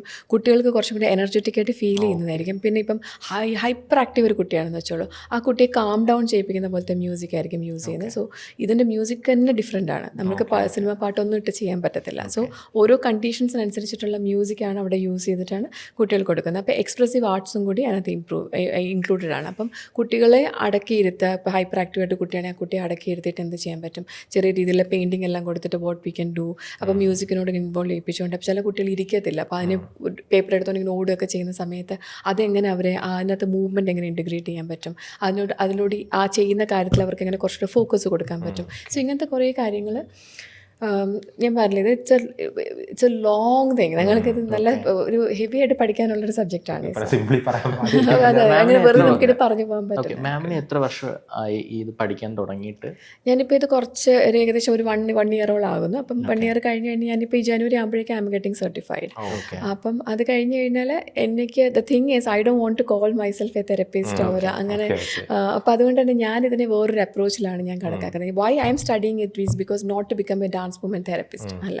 എൻ്റെ ലക്ഷ്യം എന്ന് പറയുന്നത് ഞാൻ ഇതും കൂടി എന്തിനാണ് എടുക്കുന്നതെന്ന് ചോദിച്ചു കഴിഞ്ഞാൽ ഞാൻ മുദ്ര therapy, movement therapy, dance movement therapy, positive psychology, expressions ഇതിനെല്ലാം ഇൻറ്റഗ്രേറ്റ് ചെയ്തുകൊണ്ട് ഇന്ത്യൻ ക്ലാസിക്കൽ ഡാൻസിൻ്റെ ചില എലമെൻസും കൂടി ചേർത്തുകൊണ്ട് എൻ്റെ ഒരു ഡിഫറെൻറ്റ് രീതിയിലുള്ളൊരു ഹീലിംഗ് അപ്രോച്ചാണ് ഞാൻ. കാരണം ഇഷ്ടംപോലെ ഇപ്പോൾ തെറപ്പിസ്റ്റുമാർ ഈ ലോകത്ത് ഇഷ്ടംപോലെ അവൈലബിൾ ആണ്. ഇപ്പം ഒരു കണ്ടീഷൻ വന്നു കഴിഞ്ഞാൽ you can go to any therapist അല്ലേ. പല രീതിയിലുള്ള തെറപ്പിസ്റ്റുമാർ അവൈലബിൾ ആണ്, സൈക്കോളജിസ്റ്റുമാർ ഇഷ്ടംപോലെ അവൈലബിൾ ആണ്, സൈക്കാട്രിസ്റ്റുമാർ ഇഷ്ടംപോലെ അവൈലബിൾ ആണ്. സി എൻ്റെ ഒരു approach I want it to be little different because ഞാനിതെല്ലാം കൂടി ഇൻറ്റഗ്രേറ്റ് ചെയ്ത് ചെയ്യുന്നൊരു കാര്യമായതുകൊണ്ട് മേ ബി ബിക്കോസ് ഞാനിതെല്ലാം പഠിച്ചപ്പോൾ എനിക്ക് തോന്നി ഇതെല്ലാം കൂടി ഇൻറ്റഗ്രേറ്റ് ചെയ്തിട്ട് വേണം ഒരാളുടെ അടുത്തേക്ക്. ബിക്കോസ് ഐ നോ ഇതിൽ ഓരോന്ന് പഠിക്കുമ്പോൾ നമുക്കറിയാമല്ലോ ഏത് കൈൻഡ് ഓഫ് പേഷ്യൻസിന് എന്ത് കൈൻഡ് ഓഫ് മുദ്രാസ് ആണ് അല്ലെങ്കിൽ മൂവ്മെൻറ്റ്സ് ആണ് അല്ലെങ്കിൽ പോസിറ്റീവ് സൈക്കോളജിയിൽ എന്ത് ആസ്പെക്റ്റ് ആണ് യൂസ് ചെയ്യേണ്ടത്, അങ്ങനത്തെ കാര്യങ്ങൾ അറിയാം. അപ്പോൾ അതുകൊണ്ട് ഞാൻ ഓർത്തു എൻ്റെ healing should be very different. That അവരുടെ ഉള്ളിലുള്ള പെയിനിനെ പവറായിട്ട് മാറ്റുക എന്നുള്ളതാണ്. ഞാനൊരിക്കലും അതിൻ്റെ നെഗറ്റീവ് സൈഡിലേക്ക് പോകത്തില്ല. കുഞ്ഞുനാളിലോട്ട് എനിക്കൊരിക്കലും ഒരു കാര്യമുള്ളതെന്ന് വെച്ചാൽ I M A very positive person. So when someone comes in front of me, ഞാൻ അവരുടെ വേദനകളെ പറ്റി കൂടുതൽ ചോദിച്ച് അവരെ no that is not my theme. എൻ്റെ തീം എന്ന് പറയുന്നത് ഞാൻ അവരുടെ കാര്യങ്ങൾ കേട്ട ശേഷം ആ പെയിനിനെ അവർക്ക് തന്നെ പവറായിട്ട് ഫീൽ ചെയ്യിപ്പിക്കുക, അവരെ എൻ്റെ ഈ എല്ലാ കാര്യങ്ങളും ഇൻക്ലൂഡ് ചെയ്യിപ്പിച്ചുകൊണ്ട് അവരെ ഹീൽ ചെയ്യിപ്പിക്കുക. അവരുടെ ഉള്ളിലൊരു ഹീലറുണ്ട്. എല്ലാ വ്യക്തികളുടെയും ഉള്ളിലൊരു ഹീലറുണ്ട്. ആ ഹീലറിനെ അവേക്കൻ ചെയ്യുക എന്നുള്ളതാണ്. മനസ്സിലല്ലേ? ഇപ്പം ഞാനിപ്പോൾ എത്ര തെറപ്പിസ്റ്റിൻ്റെ അടുത്ത് പോയാലും ഞാൻ ഹീലാവണം എന്നില്ല ചിലപ്പോൾ. നമുക്കിപ്പോൾ ചില ആൾക്കാർ ഞാൻ പറയുന്നത് കേട്ടിട്ടുണ്ട്, മാം ഞങ്ങൾ ഇത്ര ഡോക്ടേഴ്സിൻ്റെ അടുത്ത് പോയി, ഇത്ര തെറപ്പിസ്റ്റിൻ്റെ അടുത്ത് പോയി, പക്ഷേ എനിക്കിപ്പോഴും എൻ്റെ കണ്ടീഷൻ ഒരു വലിയ മാറ്റം വന്നിട്ടില്ല. വൈ? ബിക്കോസ് നിങ്ങളുടെ ഉള്ളിലുള്ള ഹീലറിനെ നിങ്ങൾ അവേക്കൻ ചെയ്തിട്ടില്ല. നിങ്ങളുടെ ഉള്ളിൽ നിങ്ങൾ തിരിച്ചറിയണം. നമ്മുടെ ഒരു self awareness is very important. നമ്മുടെ ആ സെൽഫ് അവെയർനെസ്സിലേക്ക് എത്തിക്കഴിഞ്ഞാൽ മാത്രമേ നമ്മുടെ ഉള്ളിലുള്ള ഹീലർ വഴി നമുക്ക് നമ്മളെ ഹീൽ ചെയ്യാൻ പറ്റത്തുള്ളൂ. അപ്പോൾ എൻ്റെ ജോലി എന്ന് പറയുന്നത് അവരുടെ ഉള്ളിലെ ഹീലറിനെ ഉണർത്തി കൊടുക്കുക. സോ അതുകൊണ്ട് തന്നെ അവർക്ക് നാളെ ഒരു കണ്ടീഷൻ വന്നാലും ഓക്കെ ഇന്ന കാര്യങ്ങളിലൂടെ എനിക്ക് ഹീൽ ചെയ്യാൻ പറ്റുന്ന സ്വയം ഒരു ബോധം ഉണ്ടാവണം. അവരിങ്ങനെ പല ഡോക്ടേഴ്സിൻ്റെ അടുത്തും തെറപ്പിസ്റ്റുകളുടെ അടുത്തും പോയിക്കൊണ്ടിരിക്കരുത്. സോ എൻ്റെ മുന്നിൽ വരുന്നൊരു പേഷ്യൻറ്റിന് ഒരു എന്താ പറയുന്നത് അവരുടേതായ ഇഷ്ടത്തോടെ അവരുടെ പാഷനോട് കൂടി അവർക്ക് സ്ഥിരമായിട്ടുള്ളൊരു ഹീലിങ്ങിലേക്ക് അവർക്ക് എത്താൻ പറ്റണം. ആരടുത്തും ഓടിപ്പോയിക്കൊണ്ടിരിക്കാണ്ട് സ്ഥിരമായിട്ട് അവർക്ക് അവരുടെ ഉള്ളിലെ ഹീലറിലൂടെ അവർക്ക് ഹീൽ ചെയ്യാൻ പറ്റണം. So this is my aim. Okay. Okay. So ma'am positive psychology ഒക്കെ പഠിച്ചിട്ടുണ്ടല്ലോ, അത് ലൈഫിൽ യൂസ്ഫുൾ ആയിട്ടുണ്ടോ? ലൈക്ക് എങ്ങനെയാണ് അതിൻ്റെ എക്സ്പീരിയൻസ് എന്ന് പറയാമോ? പോസിറ്റീവ് സൈക്കോളജി എന്ന് വെച്ചാൽ നമുക്ക് ഒരിക്കലും നമ്മുടെ സ്ട്രെസ്സിനെ അവോയ്ഡ് ചെയ്യുക എന്നുള്ളതല്ല, അല്ലെങ്കിൽ happiness is not absence of stress എന്നാണ് പറയുന്നത്. നമ്മുടെ മൈൻഡിനെ നമ്മൾ ട്രെയിൻ ചെയ്യുകയാണ് ഓരോ പെയിനിലെയും ഓരോ പെയിനിനുള്ളിലുള്ള സ്ട്രെങ്ത്തിനെയും അതിനകത്തുള്ള ആ ഒരു എസൻസിനെയും മനസ്സിലാക്കുക. എന്നിട്ട് നമ്മുടെ ആ പെയിനിനെ എങ്ങനെയാണ് നമുക്ക് പവറായിട്ട് ട്രാൻസ്ഫോം ചെയ്യുക എന്നുള്ളതാണ് പോസിറ്റീവ് സൈക്കോളജി എന്ന് പറയുന്നത്. ഡോക്ടർ മാർട്ടിൻ സെലിഗ്മൻ എന്ന് പറയുന്ന അദ്ദേഹമാണ് ഈ പോസിറ്റീവ് സൈക്കോളജി ഡെവലപ്പ് ചെയ്ത് കൊണ്ടുവന്നിട്ടുള്ളത്. അപ്പോൾ അദ്ദേഹം പറയുന്നൊരു കാര്യം എന്ന് വെച്ചാൽ നമ്മുടെ ലൈഫിൽ എന്ത് ഒരു നെഗറ്റീവ് സിറ്റുവേഷൻ ഉണ്ടായാലും ആ ഒരു നെഗറ്റീവ് എന്ന് ചിന്തിക്കാതെ നമ്മൾ അതിനെ എങ്ങനെ പോസിറ്റീവായിട്ട് മാറ്റാം. അപ്പം അതിനകത്ത് പറയുന്ന ഒരു കാര്യം എന്ന് വെച്ചാൽ ലേൺഡ് ഒപ്റ്റിമിസം എന്ന് പറയുന്ന സംഭവം. അതെന്ന് വെച്ചാൽ ഇറ്റ് ഇസ് അബൌട്ട് ഓരോ നെഗറ്റീവ് സിറ്റുവേഷനിലും അല്ലെങ്കിൽ ഏറ്റവും സ്ട്രെസ്ഫുൾ ആയിട്ട് കണ്ടീഷനിലും ഹോപ്പിനെ കൈവിടാതിരിക്കുക. ഒരു ഹോപ്പ് നമുക്ക് എവിടെ ഉണ്ടാകുന്നുണ്ടെങ്കിൽ അവിടെ ആ ഹോപ്പിനെ വിചാരിച്ചിട്ട് ആ ഹോപ്പിനെ മനസ്സിൽ കണ്ടുകൊണ്ട് ആ നെഗറ്റീവ് സിറ്റുവേഷൻസിനെ പോസിറ്റീവായിട്ട് മാറ്റുക എന്നുള്ളതാണ്. സോ ഞാനിത് പഠിച്ച ശേഷം എനിക്ക് ഏറ്റവും കൂടുതൽ മനസ്സിലായൊരു കാര്യം, പണ്ടൊക്കെ ഒരു പ്രശ്നം വരുമ്പോൾ ഞാൻ എൻ്റെ ലൈഫിൽ why this happen to me എന്ന് ചിന്തിക്കുന്ന ഇപ്പോൾ ഞാൻ ചിന്തിക്കുന്നത് വെച്ചാൽ how can I shift this into something good. ഇപ്പോൾ എന്ന് വെച്ചാൽ ഞാൻ അങ്ങനെയാണ്, ഓക്കെ എൻ്റെ ലൈഫിൽ ഇങ്ങനെ ഒരു കാര്യം ഉണ്ടായി, ഇതിൽ എനിക്ക് എന്ത് ലേണിംഗ് ആണ് കിട്ടിയത്, ഇതിൽ നിന്ന് കിട്ടിയ ലേണിംഗ് ഞാൻ എടുത്തുകൊണ്ട് എൻ്റെ ലൈഫിന് എനിക്കതെങ്ങനെ പ്രൊഡക്റ്റീവായിട്ട് യൂസ് ചെയ്യാൻ പറ്റും. അപ്പോൾ എന്നോട് ചോദിച്ചില്ല എങ്ങനെ എനിക്ക് എനിക്കത് ഭയങ്കര ഗുണമായിട്ടുണ്ട്. ഇപ്പോൾ അത് പഠിച്ച ശേഷം ഒരു കാര്യത്തെ പോലും ഞാൻ ഇരുന്ന് ചിന്തിച്ച് കളയാറില്ല. ഒരു കാര്യം പോലും എൻ്റെ മുന്നിൽ വന്നാണ് ഞാനെപ്പറ്റി ആലോചിച്ചിട്ട് വേവലാതിപ്പെടാറില്ല. ഇല്ല, തിങ്ക് ചെയ്യേണ്ട കാര്യമില്ല. ബിക്കോസ് ഓരോ കാര്യം നമ്മുടെ ലൈഫിൽ നടക്കുന്ന ഒരു പേർപ്പസിനാണ്. ആ പേർപ്പസ് എന്താണെന്ന് ചിന്തിച്ചാൽ മതി. അത് നടക്കുന്നതിൻ്റെ കാര്യം എന്തായിരിക്കും, അതിനെന്തോ ഒരു റീസൺ ഉണ്ട്. Find out that reason. ആ റീസണിനെ ഫൈൻഡ് ഔട്ട് ചെയ്തിട്ട് ആ പെയിനെ അങ്ങോട്ട് പവറായിട്ട് മാറ്റിയാൽ മതി. അതാണ്. പിന്നെ അതിനകത്ത് പെർമ എന്ന് പറയുന്ന ഒരു മൊഡ്യൂൾ ഓഫ് വെൽബീയിങ് ആണ് സാർ ഡെവലപ്പ് ചെയ്തിരിക്കുന്നത്. It is about positive emotions, engagement, relationships, meaning and accomplishment. ഈ 5 കാര്യങ്ങളിലൂടെയാണ് ഈ ഒരു പോസിറ്റീവ് സൈക്കോളജി എന്നൊരു മൊഡ്യൂളിനെ പുള്ളി ഡെവലപ്പ് ചെയ്തിരിക്കുന്നത്. അപ്പോൾ ഈ 5 കാര്യങ്ങൾ നമ്മൾ ലൈഫിൽ ഫോക്കസ് ചെയ്ത് കഴിഞ്ഞാൽ നമുക്ക് മനസ്സിലാവും, ഒന്നും ആലോചിച്ച് ടെൻഷൻ അടിച്ചിരിക്കേണ്ട ആവശ്യമില്ല. എന്തിനും നമുക്ക് പരിഹാരമുണ്ട്. ഈ ലോകത്ത് പരിഹാരമില്ലാത്തൊരു പ്രശ്നമില്ല. എന്തിനാണ് എല്ലാവരും കൂടി സ്ട്രെസ് എടുത്ത് ഓടുന്നത്? അതിൻ്റെ ഒന്നും ആവശ്യമില്ല. എല്ലാ പ്രശ്നങ്ങൾക്കും ഒരു പരിഹാരമുണ്ട്. നമ്മൾ അതിനെ പുള്ളി പറയണമെന്ന് വെച്ച് കഴിഞ്ഞാൽ വാട്ട് ഈസ് റോങ്ങിൽ നിന്ന് വാട്ട് ഈസ് സ്ട്രോങ് എന്നുള്ള രീതിയിലേക്ക് മാറണം എന്നുള്ളതാണ്. മെൻ്റൽ ഇൽനെസ്സിൽ നിന്ന് മെൻ്റൽ വെൽനെസ്സിലേക്ക് മാറണം എന്നുള്ളതാണ്. സോ അതാണ് പോസിറ്റീവ് സൈക്കോളജി. മറ്റ് സൈക്കോളജീസിന് അതിൽ നിന്ന് അപേക്ഷിച്ച് ദിസ് ഇസ് വെരി ഡിഫറെൻറ്റ്. ഇതിനകത്ത് പോസിറ്റീവായിട്ടുള്ള കാര്യങ്ങൾ മാത്രമേ നമ്മൾ ചിന്തിക്കേണ്ട കാര്യമുള്ളൂ. മാം, ഒരു ഹൈപ്പോത്തറ്റിക്കൽ സിനാറിയോ കൺസിഡർ ചെയ്യുകയാണ്. Like they were like 2 people, they were like really close. അവർ ഫിസിക്കലി ഇൻറ്റിമേറ്റ് ആയിരുന്നു, ഇമോഷണലി അല്ലെങ്കിൽ നല്ല ക്ലോസ് ആയിരുന്നു. പക്ഷേ അവർ മ്യൂച്വലി ബ്രേക്കപ്പായി. ബട്ട് ഇതിൽ ഒരാൾക്ക് ബ്രേക്കപ്പ് ആവാൻ ചാൻസ് ഇല്ലായിരുന്നു, എന്ന് വെച്ചാൽ താല്പര്യമില്ലായിരുന്നു. മറ്റേ ആളെ വിഷമിപ്പിക്കേണ്ട എന്നുള്ള ഇതിലാണ് ബ്രേക്കപ്പ് ആയത്. ഇതിന് ശേഷം ഈ പുള്ളി ഈ പുള്ളിക്കാരി ലൈക്ക് ഡിപ്രഷനിലോട്ട് പോവാണ്. അപ്പം അങ്ങനെ ഒരാളെ മാമിന് എങ്ങനെയാണ് ഈ പഴയ ഒരു ലൈഫിലോട്ട് കൊണ്ടുവരാൻ പറ്റുന്നത്? ഓക്കെ, ഇങ്ങനത്തെ സിറ്റുവേഷൻസ് ഇത് വളരെ കോമൺ ആണ്, ഇങ്ങനെ സംഭവിക്കാറുണ്ട്. അപ്പം ഇവിടെ ചെയ്യാൻ പറ്റുന്ന ഒരു കാര്യം എന്ന് വെച്ച് കഴിഞ്ഞാൽ അതൊരു ലേണിംഗ് ആണ്. That relationship is A learning. ഞാൻ അതിനകത്ത് കുറച്ച് സ്പിരിച്വൽ ലെവലിലൂടെ പറയുവാണെന്നുണ്ടെങ്കിൽ എല്ലാം ഒരു കാർമിക് കണക്ഷനാണ്. അപ്പോൾ അതിനകത്ത് എന്തോ ഒരു കാർമിക് റിലേഷൻഷിപ്പ് ഉണ്ടായിരുന്നു. അപ്പോൾ ഷീ ഹാഡ് സർട്ടൻ ടൈമിൽ ആ വ്യക്തിയുമായിട്ട് റിലേഷൻഷിപ്പ് ഉണ്ടായിരുന്നു. അപ്പോൾ അതിനകത്ത് പുള്ളിക്കാരത്തി കിട്ടിയ എന്തോ ഒരു ലേണിംഗ് ഉണ്ടാവും ഫോർ ഷുവർ. അയാളെ പറ്റി ചിന്തിക്കുന്ന സമയത്ത് ആ ഒരു ബ്രേക്കപ്പിന് അവനൊരു റീസൺ ഉണ്ടാവും, അല്ലേ? ആ റീസൺ എന്ന് പറയുന്നത് അതൊരു റീസണാണ്. അല്ലാതെ ഒരു കാരണമില്ലാതല്ല ഒരു ബ്രേക്കപ്പ് ആയിട്ടുണ്ടാവുക. അവിടെ നിന്ന് പുള്ളിക്കാരത്തി കിട്ടിയ ഒരു ലേണിംഗ് ഉണ്ടാവും.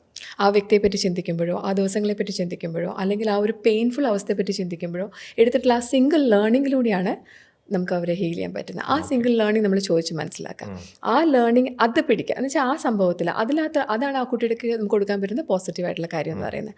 അതിൽ നിന്ന് ആ കുട്ടിയെ അതിനെ ബോൾഡാക്കി പവർഫുള്ളാക്കി കൊണ്ടുവന്ന് ആ കുട്ടിയുടെ ഇന്ന ശക്തി ഉണ്ടല്ലോ, ആ കുട്ടിയുടെ ഉള്ളിലെ ശക്തിനെ നമ്മൾ കൂടുതലായിട്ട് ബൂസ്റ്റ് ചെയ്ത് ബ്യൂട്ടിഫുള്ളായിട്ട് കൊണ്ടുവന്ന് അവളെ അതിൽ നിർത്തിക്കൊണ്ട് ഹീൽ ചെയ്യിപ്പിക്കുക. അല്ലാതെ ആ പാസ്റ്റ് ചിന്തിച്ചുകൊണ്ടിരുന്ന് ആ റിലേഷൻഷിപ്പ് പോയതിനെ ചിന്തിച്ചുകൊണ്ടിരുന്ന് നെഗറ്റീവായിട്ടുള്ള ഇമോഷൻസിലേക്ക് ഇമേഴ്സ്ഡ് ആയിട്ട് ലൈഫ് നമുക്ക് അങ്ങനെ കളയാൻ പറ്റത്തില്ല. Always think about the learning that you got from that pain. ആ ലേണിങ്ങിനെ എടുത്തിട്ട് അവിടെ നിന്നാണ് നമ്മൾ ഹീൽ ചെയ്യാനായിട്ട് സ്റ്റാർട്ട് ചെയ്യുന്നത്. So this is something very we can do that. ഞാൻ എങ്ങനെ ചെയ്യാറ് okay. And it is very helpful also. അത് എല്ലാ ആസ്പെക്റ്റിലും ഉണ്ട്. നമ്മുടെ ലൈഫിലെ ഏത് പ്രോബ്ലത്തിൽ നിന്നും നിങ്ങളിത് കേൾക്കുന്ന ഓരോരുത്തർക്കും ചിന്തിച്ചാൽ മനസ്സിലാവും, എല്ലാ പെയിനില്ലാത്തും ഒരു ലേണിംഗ് ഉണ്ടാവും. എന്തോ ഒരു കാര്യം നിങ്ങൾക്ക് പഠിക്കാൻ വേണ്ടിയിട്ടാണ് ഒരു പെയിൻ വന്നത്, അവിടെ നിന്ന് തുടങ്ങിക്കോളും. അവിടെ നിന്നാണ് നമ്മൾ ഹീലിംഗ് സ്റ്റാർട്ട് ചെയ്യേണ്ടത്. അതിനെ നമ്മൾ പവറാക്കി എടുക്കുക, അതിനെ അടുത്ത ലൈഫിൽ അടുത്ത ചവിട്ടുപടിയായിട്ട് എടുക്കുക, അവിടെ നിന്ന് ഗ്രോ ചെയ്യുക. ഓക്കെ. ഓക്കെ മാം, ഇപ്പോൾ സിധു പറഞ്ഞ പോലെ തന്നെ ഉള്ള സിനാരിയോ ആയിട്ട് ആരെങ്കിലും മാമിനെ അപ്രോച്ച് ചെയ്തിട്ടുണ്ടോ? ലൈക്ക് ഉണ്ട്. ഉണ്ട്. സോ അവർക്ക് ഇതേ രീതിയിലാണ് ഞാൻ എപ്പോഴും ഒരു പോസിറ്റീവായിട്ടുള്ള രീതിയിൽ ഞാൻ അതിനെ, കാരണം ഞാൻ ഓക്കെ അങ്ങനെ സംഭവിച്ചു, നോക്കി നമുക്കിനി ആ സങ്കടത്തിനെ നമുക്കങ്ങനെ മാറ്റാം എന്നുള്ളതിന് പകരം ഞാൻ പറയാറുണ്ട്, okay this is A learning you got. ഇപ്പം ഫോർ എക്സാമ്പിൾ, ഇപ്പോൾ ആ പയ്യൻ അവൻ ഭയങ്കര അബ്യൂസീവ് ആയിരുന്നു, അല്ലെന്നുണ്ടെങ്കിൽ ഭയങ്കര പൊസസീവ് ആയിരുന്നു. അപ്പം കുട്ടിക്ക് അനങ്ങാൻ പോലും പറ്റാത്ത രീതിയിലുള്ള പൊസസീവ്നെസ് കാരണം എക്സ്ട്രീം ലെവൽ ഓഫ് പൊസസീവ്നെസ്സിലാണ് പോയത് എന്നുണ്ടെന്നുണ്ടെങ്കിൽ ഞാൻ പറഞ്ഞാൽ അത് ഇപ്പം എൻ്റെ മുന്നിൽ വന്ന ഒരു കേസായിരുന്നു. വി കനോട്ട് കംപ്ലീറ്റ്ലി ഓപ്പൺലി പറയാൻ പറ്റും. ബട്ട് അതിനകത്ത് കിട്ടിയ ഒരു ലേണിംഗ് എന്താണ്, ഇപ്പം എന്നെ മനസ്സിലാക്കുക എന്നൊരു സംഭവം ഉണ്ടല്ലേ. ഇപ്പം രണ്ട് വ്യക്തികൾ തമ്മിൽ ജോയിൻ ചെയ്യുന്ന സമയത്ത് ഈ ഇമോഷണൽ കണക്ഷൻ എന്ന് പറയുന്നത് വളരെ ഇമ്പോർട്ടൻ്റ് ആയിട്ട് കാര്യമാണ്. ഇപ്പോൾ പൊസസീവ്നെസ് ആവാം, ദാറ്റ് ഈസ് വെരി ഇമ്പോർട്ടൻറ്റ്. പക്ഷേ ആ പൊസസീവ്നെസ് അതിര് കടന്ന് എന്തോ പറ്റും, അതൊരു വിഷമായിട്ട് മാറും അല്ലേ. അപ്പോൾ ഏത് സമയത്തും നമുക്ക് ആ ഒരു ആങ്സൈറ്റിയിൽ ഇരിക്കാൻ പറ്റത്തില്ല ഒരു റിലേഷൻഷിപ്പിൽ. റിലേഷൻഷിപ്പ് എന്ന് പറഞ്ഞാൽ അത്യാവശ്യം ബ്യൂട്ടിഫുൾ ആയിട്ടിരിക്കണം, എന്നാൽ മാത്രമേ മുന്നോട്ട് പോകാൻ പറ്റത്തുള്ളൂ. അപ്പോൾ അവിടെ ആ കുട്ടിക്ക് കിട്ടിയ ലേണിംഗ് എന്ന് പറയുന്നത് വളരെ ഒരു ചെറിയ ലെവൽ ഓഫ് സൈക്കോപാത്ത് ആയിരുന്നു. അപ്പം ആ ഒരു ആള് പോയതിലൂടെ എനിക്കൊക്കെ തിരിച്ചു കിട്ടിയത് എൻ്റെ ജീവിതമാണ്. അത് പോയി എന്നാലും സങ്കടപ്പെടുന്നതിന് പകരം അത് പോയതിലൂടെ എനിക്ക് എൻ്റെ ലൈഫ് തിരിച്ചു കിട്ടിയെന്ന് ചിന്തിക്കുക. മനസ്സിലായില്ലേ? അപ്പം അതാണ് അവിടെ പിടിക്കേണ്ട ഒരു കാര്യം. പോയതിൽ അടിച്ച് കരഞ്ഞ് കിടക്കാതിരിക്കുക, പോട്ടെ, I got my life back at least, ഇനി എനിക്ക് ഇവിടെ നിന്ന് കയറാനുള്ള ടൈമാണ്. മനസ്സിലായില്ലേ? അവിടെ നിന്ന് തൊട്ടാണ് നമ്മൾ എപ്പോഴും ഞാൻ അങ്ങനെയാണ് ചെയ്യുന്നത്. ഞാൻ ഒരിക്കലും ആ സങ്കടത്തിൽ നിന്ന് പിടിക്കാറില്ല, ആ ലേണിങ്ങിലൂടെയാണ് ഞാൻ അവരെ ഹീൽ ചെയ്യാൻ സഹായിക്കുക. ഓക്കെ. മാമിന് ഇപ്പോൾ ഇതൊരു ചലഞ്ചിങ് കേസാണ് പറഞ്ഞത്, പക്ഷെ മാമിന് വന്നു വെച്ചിട്ടുള്ള ഏറ്റവും ചലഞ്ചിങ് ആയിട്ട് തോന്നിയിട്ടുള്ള, ലൈക്ക് ഞാൻ വിക്ടിമിൻ്റെ ഇതൊന്നും പറയണ്ട, പക്ഷെ എന്നാലും തോന്നിയിട്ടുള്ളൊരു കേസ് ഏതാണ്? എൻ്റെ മുന്നിൽ അങ്ങനെ ഞാനിപ്പോൾ എന്ന് വെച്ചാൽ ഞാൻ അങ്ങനെ ഹെവി ട്രോമാറ്റിക് കേസസ് ഒന്നും ഞാനങ്ങനെ എടുക്കാറില്ല. കാരണം എന്ന് വെച്ചാൽ ഞാൻ പറഞ്ഞല്ലോ, എനിക്ക് അങ്ങനത്തെ കേസുകളൊന്നും, ഫസ്റ്റ് ഓഫ് ഓൾ ഞാൻ I am not a therapist, ഞാൻ പറഞ്ഞല്ലോ. അപ്പോൾ എന്ന് വെച്ചാൽ ഞാൻ ഹെവി ട്രോമാറ്റിക് കേസുകളൊന്നും ഞാൻ എടുത്തിട്ടില്ല. പക്ഷേ എനിക്ക് ഏറ്റവും വിഷമമായിട്ട് തോന്നിയത്, എനിക്ക് ഒരു വൈഫ്, ഒരു പെൺകുട്ടി എൻ്റെ മുന്നിൽ വന്നിട്ടുള്ള ഒരു അവസ്ഥ, വളരെ വിഷമമായിട്ടുള്ളൊരു അവസ്ഥ, ലൈഫ് ഫുൾ കയ്യിൽ നിന്ന് പോയിട്ടുള്ളൊരു അവസ്ഥയിൽ നിന്ന് വളരെ മോശമായിട്ടുള്ളൊരു കണ്ടീഷനിൽ. പിന്നെ അത് എനിക്ക് കുറച്ച് ബുദ്ധിമുട്ടായിരുന്നു. കാരണം അത് പിന്നെ ബുദ്ധിമുട്ടെന്ന് വെച്ചാൽ ഞാൻ പറയുന്നത് വേറെ നല്ലത് കേൾക്കാനും കണ്ടുകൊണ്ടിരിക്കാനും ഉള്ളൊരു കുറച്ചൊരു, I don't take anything personal in my life. ഞാനൊരു കാര്യങ്ങൾ ഞാൻ എൻ്റെ ലൈഫിലേക്ക് എടുക്കാറില്ല. പക്ഷേ ചില കാര്യങ്ങളെങ്കിലും നമ്മളെ കുറച്ച് നാളത്തേക്കെങ്കിലും അലട്ടും. ഓക്കെ, ഈ കുട്ടിക്ക് it would have been better, അയാൾ കുറച്ചുകൂടി മനസ്സിലാക്കിയിരുന്നെങ്കിൽ, it would have been better എന്ന് നമ്മളിങ്ങനെ ചിന്തിക്കുന്ന ഒരവസ്ഥയുണ്ട്. പക്ഷേ ഫോർ മീ, എനിക്ക് ഞാൻ ഈ പറഞ്ഞ കേസിൽ തന്നെ എനിക്ക് ആ കുറേ സമയമെടുത്തു. It was A long journey with Har. But ഏറ്റവും സന്തോഷമുള്ളൊരു കാര്യം എന്ന് വെച്ച് കഴിഞ്ഞാൽ, എൻഡ് ഓഫ് എൻ്റെ ഒരു സെഷൻ്റെ ഒരു കുറച്ച് അവസാന ഘട്ടങ്ങളിലൊക്കെ എത്തിയ സമയത്ത് ആ കുട്ടി വളരെയധികം ബെറ്റർ ആയി എന്നുള്ളതാണ്. ഹാപ്പി എന്ന് പറയാൻ പറ്റില്ല, ബട്ട് അവളുടെ പേർപ്പസ് അവൾക്ക് മനസ്സിലായി. She understood her purpose in her life and she told me, ma'am ഞാൻ ഒരു പക്ഷേ വേറൊരു എന്താ പറയുക, സൈക്കോളജിസ്റ്റിൻ്റെ അടുത്തോ അല്ലെങ്കിൽ വേറെ തെറപ്പിസ്റ്റിൻ്റെ അടുത്തോ ഒക്കെ പോയിരുന്നെങ്കിൽ ഒരു പക്ഷേ എനിക്ക് ചിലപ്പോൾ മരുന്നുകളോ അല്ലെങ്കിൽ ഹീലിങ്ങിനുള്ള തെറപ്പികളോ ഒക്കെ കിട്ടുമായിരുന്നു. പക്ഷേ മാമിനോട് വന്ന ശേഷം എനിക്ക് ഇൻസൈറ്റാണ് കിട്ടിയത് എന്നാ കുട്ടി പറഞ്ഞത്. ഒരു ഭയങ്കര അതൊരു അവാർഡ് പോലെയാണ്. കാരണം ഒരാൾക്ക് ഇൻസൈറ്റ് കൊടുക്കാനാണ് ബുദ്ധിമുട്ട്. ഒരാളെ ഹീൽ ചെയ്യാൻ കുറേ മോഡ് ഓഫ് തെറപ്പീസ് ഉണ്ട് ഈ ലോകത്ത്, പക്ഷേ തിരിച്ചറിവ് കൊടുക്കുക എന്നുള്ളത് ഭയങ്കര ഇമ്പോർട്ടൻ്റ് ആയിട്ടുള്ള കാര്യമാണ്. അപ്പോൾ ആ കുട്ടിക്ക് ഒരു തിരിച്ചറിവ് കിട്ടിയെന്ന് അവൾ എന്നോട് പറയും. അതിൽ നിന്ന് ലൈഫിൽ ഒരുപാട് ട്രാൻസ്ഫോർമേഷൻ ഉണ്ടാവുകയും ചെയ്തിട്ടുണ്ട്. ഇന്നും I M in contact with Har. And അപ്പോൾ അങ്ങനത്തെ കാര്യങ്ങളൊക്കെ നമുക്ക് ഹീലിംഗ് ജേർണിയിൽ വന്ന ശേഷം സ്വയം എനിക്ക് സന്തോഷം തോന്നുന്ന കുറച്ച് അനുഭവങ്ങളാണ്. മാം, ഈ പെൺകുട്ടികൾക്ക് മാത്രമല്ല ആൺകുട്ടികൾക്കും ട്രോമാസ് വരുന്നുണ്ട്. റീസെൻ്റ്ലി ഒരു ഇൻസ്റ്റാഗ്രാം പോസ്റ്റിൽ ഒരു പയ്യൻ, ലൈക്ക് അവൻ ഷെഡ്യൂൾ ചെയ്യാണ്, അവൻ്റെ സൂസൈഡ് നോട്ട് ഷെഡ്യൂൾ ചെയ്യാണ്, ലൈക്ക് അവന് ചൈൽഡ്ഹുഡ് ട്രോമാസ് ഉണ്ട് എന്ന് പറഞ്ഞിട്ട് ഷെഡ്യൂൾ ചെയ്ത് വെച്ചിട്ട് സൂസൈഡ് ചെയ്യാണ്. അപ്പോൾ ഇതിന് താഴെ വരുന്ന കമൻസ് എന്ന് പറയുന്നത്, നീ ഒരു ആൺകുട്ടിയല്ലേ, നീ എന്തിനു സൂസൈഡ് ചെയ്യാൻ പോകുന്നു എന്നുള്ള പറഞ്ഞിട്ടുള്ള കമൻസാണ്. സോ അതിനെക്കുറിച്ച് എന്താണ് മാം പറയാറുള്ളത്? It is very sad. കാരണം സൊസൈറ്റി നമ്മൾ ആൺകുട്ടികളുടെ ഇമോഷണൽ റെഗുലേഷനെ പറ്റിയിട്ട് പലപ്പോഴും ആരും ചിന്തിക്കുന്നില്ല എന്ന് തോന്നുന്നു. എൻ്റെ ലൈഫിൽ എൻ്റെ ലൈഫിലെ 3 മേജർ പേഴ്സണാലിറ്റീസ് എന്ന് പറയുന്ന പുരുഷന്മാരാണ്. എൻ്റെ ഡാഡി, എൻ്റെ ഹസ്ബൻഡ്, എൻ്റെ മകൻ. അപ്പോൾ അതുകൊണ്ട് തന്നെ ഞാനൊരു എന്താ പറയുന്നത്, പുരുഷന്മാരുടെ ഇമോഷണൽ ഹെൽത്തിനെ പറ്റി ചിന്തിക്കാത്ത ഒരാളെ അല്ല. I always think about it. ആൺകുട്ടികൾക്കെന്ന് വെച്ചാൽ ഒരുപാട് റെസ്ട്രിക്ഷൻസ് ഉണ്ട് ഈ സമൂഹത്തിൽ. എന്ന് വെച്ചാൽ അവർക്ക് ഇപ്പോൾ പല കാര്യങ്ങളും അവർക്ക് തുറന്ന് പറയുമ്പോൾ സമൂഹം അവരെ കാണുന്ന ഒരു രീതിയുണ്ട്. Okay, you are very powerful, no then why you are always sad. Okay, എന്നല്ലെങ്കിൽ നീ എന്തിനാ ഇങ്ങനെ കരഞ്ഞുകൊണ്ടിരിക്കുന്നത്, ഒരു ആൺകുട്ടിയല്ലേ, നീ ഇങ്ങനെ കരഞ്ഞുകൊണ്ടിരിക്കുന്നത് എന്തിനാ? അല്ലെന്നുണ്ടെങ്കിൽ പലതും അവർക്ക് തുറന്നു പറയാനുള്ള ഒരുപാട് പ്രശ്നങ്ങളുണ്ട്. ചിലപ്പോൾ ചില സമയത്ത് ഫാമിലീസ് പോലും അക്സെപ്റ്റ് ചെയ്യത്തില്ല. ഫാമിലീസ് പോലും പറയുന്നത് എന്താ, നീ ഒരു ആൺകുട്ടിയല്ലേ, ഓക്കെ, നീ ഇങ്ങനെ അതെ. അപ്പോൾ ഈ കളിയാക്കൽ വളരെ ഒരു ബുദ്ധിമുട്ടുള്ളൊരു കാര്യമാണ്. കാരണം ആൺകുട്ടികളെ സംബന്ധിച്ചിടത്തോളം അവർ വെൻ ദേ ബിക്കം വീക്ക്, അവരുടെ ഉള്ളിലുള്ള ആ ഒരു ഇമോഷണൽ സേഫ്റ്റിയും കൂടെ അവർക്ക് നഷ്ടപ്പെടുകയാണ്. അപ്പോൾ അവർ വിചാരിക്കുന്നത് വെച്ചാൽ ഞാൻ ആ ഒരു കാര്യം തുറന്ന് പറഞ്ഞു കഴിഞ്ഞാൽ എല്ലാവരുടെയും മുന്നിൽ അല്ലേ, അതൊരു മോശമായ കാര്യമായിട്ട് വരണ്ട. ഈവൻ വീട്ടുകാരുടെ മുന്നിൽ, ചില സമയങ്ങളിൽ സ്വന്തം അമ്മയുടെ മുന്നിൽ പോലും എനിക്ക് പല കാര്യങ്ങളും തുറന്ന് പറയാൻ പറ്റാത്ത സാഹചര്യം എന്ന് പറയുന്നത് വളരെ കഷ്ടമായിട്ടുള്ളൊരു അവസ്ഥയാണ്. അപ്പം ഈ ഒരു കുട്ടിയുടെ കാര്യം എന്ന് പറയുന്നത് ദാറ്റ് ഈസ് എന്താ പറയുന്നത്, അതൊരു സങ്കടകരമായ കാര്യം എന്ന് മാത്രമേ നമുക്ക് പറയാൻ പറ്റത്തുള്ളൂ. ഇതൊരു അനുഭവിക്കുന്ന ഒരുപാട് കുട്ടികളുണ്ട്. ഐ തിങ്ക് ഓപ്പൺ ആയിട്ടൊരു സംസാരിക്കാനുള്ള സ്പേസ് ഇസ് വെരി ഇമ്പോർട്ടൻറ്റ്. അപ്പോൾ ഇങ്ങനെയുള്ള ഒരു ബുദ്ധിമുട്ട് തോന്നുന്നു എന്ന് വരുന്ന ഘട്ടത്തിൽ ഇഫ് യു ഡോണ്ട് ഹാവ് ഒരു ക്ലോസ് ഒരു സർക്കിൾ അതിനകത്ത് സംസാരിക്കാനില്ല എന്ന് വരികയാണെങ്കിൽ it is important to go to a therapist ഒരു സൈക്കോളജിസ്റ്റ്, അല്ലെങ്കിൽ ഇപ്പം ഞങ്ങളെപ്പോലുള്ള ഹോളിസ്റ്റിക് അപ്രോച്ചൊക്കെ നടത്തുന്ന ആൾക്കാരുടെ അടുത്തൊക്കെ വന്ന് സംസാരിക്കാനെങ്കിലും ഉള്ളൊരു മനസ്സ് കാണിക്കുക എന്നുള്ള വെരി ഇമ്പോർട്ടൻ്റ് ആണ്. അപ്പം നമുക്ക് പറഞ്ഞു കൊടുക്കാൻ പറ്റും, ഇല്ല നിൻ്റെ ലൈഫിൽ ഇന്ന പ്രോബ്ലംസ് ഉണ്ട്, നമുക്ക് ഇന്ന സൊല്യൂഷൻസ് ഉണ്ട്, റൈറ്റ്, ഇവിടെ നിന്ന് എണീക്കുക, ഇങ്ങോട്ടേക്ക് വരൂ എന്ന് പറഞ്ഞു കൊടുക്കാനുള്ള ഒരു സ്പേസ് ഞങ്ങൾക്ക് തരിക എന്നുള്ളത് ഇമ്പോർട്ടൻ്റ് ആണല്ലേ. അപ്പോൾ അതവർ ചെയ്താലല്ലേ പറ്റത്തുള്ളൂ. പലരും അത് ചെയ്യില്ല. ഓക്കെ, ആരെങ്കിലും അപ്രോച്ച് ചെയ്യാൻ പോലും അവർക്ക് ബുദ്ധിമുട്ടാണ്. ആരെടുത്തെങ്കിലും എങ്ങനെ വിളിക്കുന്നത്, സംസാരിക്കുന്നത്, അതങ്ങനെ ചിന്തിക്കാതിരിക്കുക. ദൈവത്തോട് ഒരു ബുദ്ധിമുട്ട് വരുന്ന സമയത്ത് എന്തിനാണ് ഇപ്പം ഇങ്ങനെയുള്ള കാര്യങ്ങളൊക്കെ ഈ ലോകത്തുണ്ടാക്കി വെച്ചിരിക്കുന്നത് അല്ലേ, അതെല്ലാം ഓരോരുത്തരെ സഹായിക്കാൻ വേണ്ടി തന്നെയാണ്. അപ്പോൾ നിങ്ങൾക്കൊരു ഘട്ടം വരുന്ന സമയത്ത് ഒരു ആവശ്യമാണ്, എനിക്ക് ഇന്ന കാര്യം ഒരാളോട് സംസാരിക്കണം എന്ന് വരുന്ന സമയത്ത് ഫീൽ ഫ്രീ ടു അപ്രോച്ച് അല്ലേ. We are all there for you. ഒരുപാട് ആൾക്കാരുണ്ട് സഹായിക്കാനായിട്ട്. അപ്പം അതിനുള്ളൊരു മനസ്സ് അവർക്ക് ഉണ്ടാവണം. ആ ഒരു ഇമോഷണൽ സേഫ്റ്റി അവർക്ക് ഫീൽ ചെയ്യുന്ന സ്ഥലങ്ങളിലേക്ക് പോകാനുള്ളൊരു മനസ്സുണ്ടാവുക എന്ന് പറയുന്നത് വളരെ ഇമ്പോർട്ടൻ്റ്. അറ്റ്ലീസ്റ്റ് ഫ്രണ്ട്സ് എങ്കിലും, കൂടുതൽ സുഹൃത്തുക്കളെങ്കിലും ഷെയർ ചെയ്യാൻ പറ്റുക, അല്ലെങ്കിൽ അവരെങ്കിലും ഒന്ന് സപ്പോർട്ട് ചെയ്ത് കൊടുക്കുക. അല്ലെങ്കിൽ വീട്ടുകാരോട് പറയുന്ന സമയത്ത് അവരെങ്കിലും ഒന്ന് ഓക്കെ മോനെ വാ, നമുക്ക് ഇന്നൊരാളെ കാണാൻ പോകാം, നമുക്ക് ഇന്നൊരു വ്യക്തിയോട് നമുക്ക് കുറച്ച് നേരം സംസാരിക്കാം എന്ന് പറഞ്ഞിട്ട്, അല്ലാതെ അവരെ അടിച്ചമർത്തുന്ന സമയത്ത് ഓക്കെ വരൂ, we are there for you എന്ന് പറയുന്ന ഒരവസ്ഥയെ കൊണ്ടുവരൂ. നമുക്ക് നമ്മുടെ അടുത്തേക്ക് കൊണ്ടുവന്നതിന് ഇറ്റ് ഈസ് ഈസി. പിന്നെ കുഴപ്പമില്ല, നമുക്ക് സംസാരിച്ച് നമുക്ക് കുറച്ച് മൂവ്മെൻറ്റ്സ് ഒക്കെ കൊടുത്ത്, അല്ലെങ്കിൽ മുദ്ര ഇപ്പം എൻ്റെ അടുത്താണ് വരുന്നതെന്നുണ്ടെങ്കിൽ I have load of ways ഇങ്ങനെയുള്ള ആൾക്കാരെ മോട്ടിവേറ്റ് ചെയ്യാനായിട്ട്. അവരുടെ ലൈഫിൽ ഇപ്പോൾ ഈ ചൈൽഡ് ട്രോമ എന്ന് പറയുന്ന സാധനം ഒരു ഭയങ്കര ബുദ്ധിമുട്ടിക്കുന്ന ഒരു കാര്യമാണ്. ഈ കുട്ടിയായിരിക്കുമ്പോഴാണ് ഒരു ട്രോമ, അതെ, വളരെയധികം എഫക്റ്റ് ആവും. ഈ കുട്ടിയായിരിക്കുമ്പം നമ്മുടെ ഉള്ളിൽ കടന്നുകൂടുന്ന കാര്യങ്ങൾ ലൈഫിൻ്റെ ഒരു വലിയൊരു ഘട്ടം വരെയും നമ്മുടെ ഉള്ളിൽ തന്നെ നിൽക്കും. അത് റിലീസ് ചെയ്യിപ്പിക്കാൻ അത്ര ഈസിയുള്ള കാര്യമല്ല. നമ്മുടെ മനസ്സിലുള്ള കാര്യങ്ങൾ റിലീസ് ചെയ്യുന്നത് വാക്കുകളിലൂടെയാണ്. ചില ആൾക്കാർക്ക് വാക്കുകളിലൂടെ പറയാൻ പോലും പറ്റത്തില്ല. അത്രയും തളർന്നിരിക്കുന്ന ആൾക്കാർക്കാണ് ഞങ്ങളെപ്പോലുള്ള ആൾക്കാർ ഈ ബോഡി മൂവ്മെൻറ്റ് വെച്ചിരിക്കുന്നത്. ബോഡി മൂവ് ചെയ്താൽ മാത്രമേ ബോഡിയിൽ സ്റ്റോർ ആയിരിക്കുന്ന ഇമോഷൻസ് പുറത്ത് പോകത്തുള്ളൂ. ഈ ബോഡിയിൽ സ്റ്റോർ ആയിരിക്കുന്ന ഇമോഷൻസ് ആണ് പലപ്പോഴും ഒരുപാട് വർഷം കഴിയുമ്പോൾ പല അസുഖങ്ങളായിട്ട് മാറുന്നത്. അപ്പോൾ അതൊന്നും ആകാതിരിക്കണമെന്നുണ്ടെങ്കിൽ ഈ ചക്ര ഹീലിംഗ് പോലുള്ള കാര്യങ്ങൾ ചെയ്യുക, മുദ്ര മൂവ്മെൻറ്റ് പോലുള്ള കാര്യങ്ങൾ ചെയ്യുക, ഡാൻസ് മൂവ്മെൻറ്റ് തെറപ്പി പോലുള്ള കാര്യങ്ങൾ, ഇതൊക്കെ ഭയങ്കര ഹെൽപ്ഫുള്ളാണ്. സോ ഇത് അധികം ആൾക്കാർക്ക് അവെയർ അല്ലാത്തതുകൊണ്ടാണ് ഞാനിപ്പോൾ തുറന്ന് പറയുന്നത്. Please come, we are there to help, we can help. Ma'am ഒരു ഡാൻസറാണ്, തെറാപ്പിസ്റ്റ് ആണ്, അതുകൂടാതെ ഒരു തെറാപ്പിസ്റ്റ് അല്ല, തെറാപ്പിസ്റ്റ് അല്ല, ഡാൻസറാണ്, കൂടെ ഒരു അമ്മയാണ്. ഇങ്ങനെ ആൾക്കാരെ ഹെൽപ്പ് ചെയ്യുന്ന ഒരു ആളാണ്. സോ ഇത് ലൈക്ക് ഇത് ഇത്രയും ബാലൻസ് ചെയ്യാന്നുള്ളത് ഭയങ്കര സിമ്പിൾ ആയിട്ടുള്ള കാര്യമൊന്നുമല്ല, ഇമ്പോർട്ടൻറ്റ് റോൾസ് ആണ്. അപ്പം മാഡം എങ്ങനെയാണ് ഇതിന് എല്ലാത്തിലും ഒരു വർക്ക് ലൈഫ് ബാലൻസ് കണ്ടുപിടിക്കുന്നത്? ബാലൻസിങ് ഫോർ മീ എന്നെ സംബന്ധിച്ചിടത്തോളം ഇതൊരു വലിയ പ്രഷറൊന്നും അല്ല. കാരണം എന്ന് വെച്ച് കഴിഞ്ഞാൽ എന്നെ സംബന്ധിച്ചിടത്തോളം ഞാൻ ചെയ്യുന്ന ഓരോ വർക്കിലും ഞാൻ മൈൻഡ്ഫുൾ ആയിട്ടിരിക്കുക എന്നുള്ളതാണ് എനിക്ക് ഏറ്റവും ഇമ്പോർട്ടൻറ്റ്. അപ്പം ഞാനൊരു അമ്മ എന്ന റോൾ ചെയ്യുന്ന സമയത്ത് I should be 100% committed to that. അവിടെ മൈൻഡ്ഫുൾ ആയിട്ടിരിക്കുക.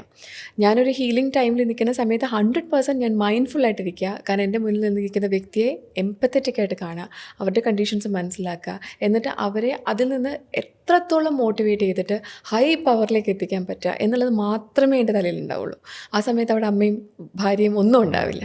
അവിടെ ആ സമയത്ത് 100% ഞാൻ മൈൻഡ്ഫുൾ ആയിരിക്കും. അപ്പം ഞാനൊരു ഡാൻസർ ചെയ്യുന്ന സമയത്ത് when I M with the audience, I M on stage 100% അവിടെ പിന്നെ നമുക്ക് ചിന്തിക്കാനുള്ള ഗ്യാപ്പേ ഇല്ല. കാരണം ഒരു ഡാൻസർ എന്ന് പറഞ്ഞു കഴിഞ്ഞാൽ അത് അത്ര ഈസിയുള്ള കാര്യമല്ല. അപ്പം നമ്മൾ ഓഡിയൻസുമായിട്ടുള്ള കമ്മ്യൂണിക്കേഷൻ ചെയ്യുക, പിന്നെ നമ്മുടെ ഓരോ മുദ്രകൾ കൃത്യമായിട്ട് പോവുക, അടുത്തടുത്ത അടവുകൾ കറക്റ്റായിട്ട് പോവുക, താളത്തിൽ ഡാൻസ് ചെയ്ത് പോവുക. നമുക്കിത് മ്യൂസിക്കുമായിട്ട് അലൈൻ ചെയ്ത് പോയിക്കൊണ്ടിരിക്കുന്ന സമയത്ത് നമുക്ക് തിങ്ക് ചെയ്യാനുള്ള അവസരമൊന്നുമില്ല. ഒരു ഡാൻസർക്ക് ഒരിക്കലും ഓവർ തിങ്കിങ് ചെയ്യാനുള്ള ടൈമില്ല.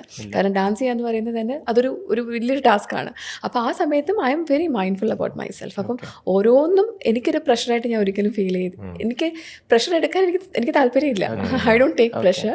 എല്ലാത്തിലും ഞാൻ കാണുന്നത് ഓക്കെ, ഞാൻ എല്ലാത്തിലും ഞാൻ മൈൻഡ്ഫുൾ ആയിട്ടിരിക്കും. ഇപ്പം ഞാനൊരു ഭാര്യയും കൂടിയാണ്. അപ്പം ആ സമയത്ത് എൻ്റെ ഹസ്ബൻഡുമായിട്ടുള്ള ഞങ്ങൾ ഒരുമിച്ചിരിക്കുന്ന സമയങ്ങളിലെല്ലാം I M very mindful about giving proper time to my husband. ആ സമയത്ത് മറ്റുള്ള കാര്യങ്ങൾ സംസാരിക്കുക, ആവശ്യമില്ലാത്ത കാര്യങ്ങൾ പറയുക, ആവശ്യമില്ലാത്ത കാര്യങ്ങൾ ചിന്തിച്ചുകൊണ്ടിരിക്കുക, സ്ക്രോൾ ചെയ്തുകൊണ്ടിരിക്കുക. നോ, ഞങ്ങൾ ഒരുമിച്ചിരിക്കുന്ന സമയം എന്ന് പറയുന്നത് അത്രയും മൈൻഡ്ഫുൾ ആയിട്ടായിരിക്കും നമ്മൾ. ഇപ്പോൾ പുതിയ ഇത് നമ്മൾ നോക്കിക്കഴിഞ്ഞാൽ പുതിയ തലമുറ നോക്കിക്കഴിഞ്ഞാൽ ഇതാണ് ലൈക്ക് അവരൊരു ഡേറ്റിന് പോയാലും ഒരാൾ ഒരു ഫോണിൽ സ്ക്രോൾ ചെയ്തുകൊണ്ടിരിക്കുന്നു, മറ്റൊരാൾ വേറെ സ്ക്രോൾ ചെയ്യുന്നു. കറക്റ്റ്. അതുകൊണ്ടാണ് ഞാനിത് എടുത്ത് പറഞ്ഞത്. ഇപ്പോൾ പല ഫാമിലീസിലും ഉണ്ടാകുന്ന ഒരു പ്രശ്നം അടുത്തിടയ്ക്ക് എന്നോട് ഇത് തന്നെയാണ് ഞാൻ കേട്ടൊരു കാര്യവും. വീട്ടിൽ അല്ല, ഫാമിലി കാര്യങ്ങൾ ഞാനിങ്ങനെ ഫാമിലീസ് ഉണ്ട്. സോ അവരിങ്ങനെ ഡിസ്കസ് ചെയ്യുന്ന സമയത്ത് ഇങ്ങനെ പറഞ്ഞൊരു കാര്യമാണ്, ഹസ്ബൻഡ് ഓഫീസിൽ നിന്ന് വന്നു കഴിഞ്ഞ് കഴിഞ്ഞാൽ ഫുൾ ടൈം പുള്ളി ഫോണിലാണ്. അപ്പോൾ പുള്ളിക്കാരത്തി കിച്ചണിൽ നൈറ്റ് ഡിന്നറിലൊക്കെ എല്ലാം ചെയ്തൊക്കെ കഴിഞ്ഞ് വന്നു കഴിഞ്ഞാലും പുള്ളി ഫോണിൽ നിന്ന് മാറാറില്ല. അപ്പോൾ അതുകൊണ്ട് അവർക്കൊരു പ്രൊഡക്റ്റീവ് ടൈം ഇല്ല, അവിടെ ഒരു കോൺവെർസേഷനുള്ള ടൈം ഇല്ല. അത് കഴിഞ്ഞ് പുള്ളി പറയുന്ന കാര്യം എന്താണ്, അപ്പോൾ പുള്ളി ഒന്ന് ഫോൺ മാറ്റി വെച്ച് കഴിഞ്ഞിട്ട് പുള്ളിക്കാരോട് സംസാരിക്കാൻ ചെല്ലുമ്പോൾ പുള്ളിക്കാരി ഫോണിലാണ്. അപ്പോൾ ഇവർ അങ്ങോട്ടും ഇങ്ങോട്ടും കുറ്റം പറഞ്ഞുകൊണ്ടിരിക്കുകയാണ്. ഇതിന് പകരം it is important to understand ഈ ഒരു പ്രൊഡക്റ്റീവ് ടൈം എന്ന് പറയുന്നത്, റിലേഷൻഷിപ്പിനകത്ത് നമ്മൾ വാല്യൂ ചെയ്യേണ്ടത് ഏറ്റവും കൂടുതൽ സമയം കൊടുക്കുന്നതിന് തന്നെയാണ്. സമയം വളരെ ഇമ്പോർട്ടൻ്റ് ആയിട്ടുള്ള കാര്യമാണ്. അപ്പോൾ ഭാര്യ ഭർത്താക്കന്മാർക്ക് ആ ഒരു എന്താ പറയുക, ആ ഒരു ബേസിക് ആയിട്ടുള്ള കാര്യമല്ലേ. അതും കൂടി ഇല്ലാന്നുണ്ടെങ്കിൽ പിന്നെ ഹൗ ദ റിലേഷൻഷിപ്പ് ഗ്രോ അല്ലേ. മാമിന് സെലിബ്രിറ്റി ക്ലയൻസ് ഉണ്ടോ? ഇല്ല, സെലിബ്രിറ്റി ക്ലയൻസ് ആയിട്ട് ആരും ഇല്ല. അങ്ങനെ ആരെങ്കിലും അപ്രോച്ച് ചെയ്താലും അവർക്ക് കൊടുക്കുന്ന സെലിബ്രിറ്റി ക്ലയൻസ് എന്നോട് അങ്ങനെ ചോദിക്കാറുണ്ട്. ഇപ്പം I cannot say the name, but അവരെന്നോട് മെസ്സേജിലൊക്കെ ചോദിക്കാറുണ്ട്, ഇങ്ങനെ ഒരു സ്ട്രെസ്സിലാണ് ഞാൻ, അങ്ങനെ എന്താ ചെയ്യണം, അങ്ങനെ ചോദിക്കാറുണ്ട്. അപ്പം ഞാൻ എന്തെങ്കിലും, എനിക്ക് ആ സമയത്ത് എന്നോട് പീപ്പിൾ ദ ടോക്ക്, അപ്പം I also talk in return. അങ്ങനെയൊക്കെ അല്ല, അതൊരു തെറപ്പി ആയിട്ടോ ഒരു ക്ലാസ് ആയിട്ടോ അങ്ങനെയൊന്നും ഞാൻ ആർക്കും കൊടുത്തിട്ടില്ല. But the talk and I will tell them what I know. അതെ. മാം, സോൾമേറ്റ് എന്ന് പറഞ്ഞൊരു കൺസെപ്റ്റിൽ ബിലീവ് ചെയ്യുന്നുണ്ടോ? സോൾമേറ്റ് എന്നൊരു കൺസെപ്റ്റ് 100% ഞാൻ ബിലീവ് ചെയ്യുന്നില്ല. ബട്ട് ഇല്ലയെന്നും പറയാൻ പറ്റത്തില്ല. എന്ന് വെച്ചാൽ അതൊരു when you learn about the pranic healing and everything, soulmate എന്നൊരു കോൺസെപ്റ്റ് ഉണ്ട്, മനസ്സിലായില്ലേ. അപ്പോൾ അതൊരു സാധനമുണ്ട്. പക്ഷേ ഇന്ന് എത്രത്തോളം അങ്ങനത്തെ സോൾമേറ്റ്സ് ഒക്കെ ഉണ്ടെന്നൊക്കെ ചോദിച്ചാൽ എനിക്കറിയത്തില്ല. കാരണം ഒരു റിലേഷൻഷിപ്പിനകത്ത് ഈ 4 C വളരെ ഇമ്പോർട്ടൻ്റ് ആണ്. 4 C എന്ന് പറയുന്നത് ഇപ്പം commitment, clarity, confidence and communication. ഈ 4 C വളരെ ഇമ്പോർട്ടൻ്റ് ആണ്.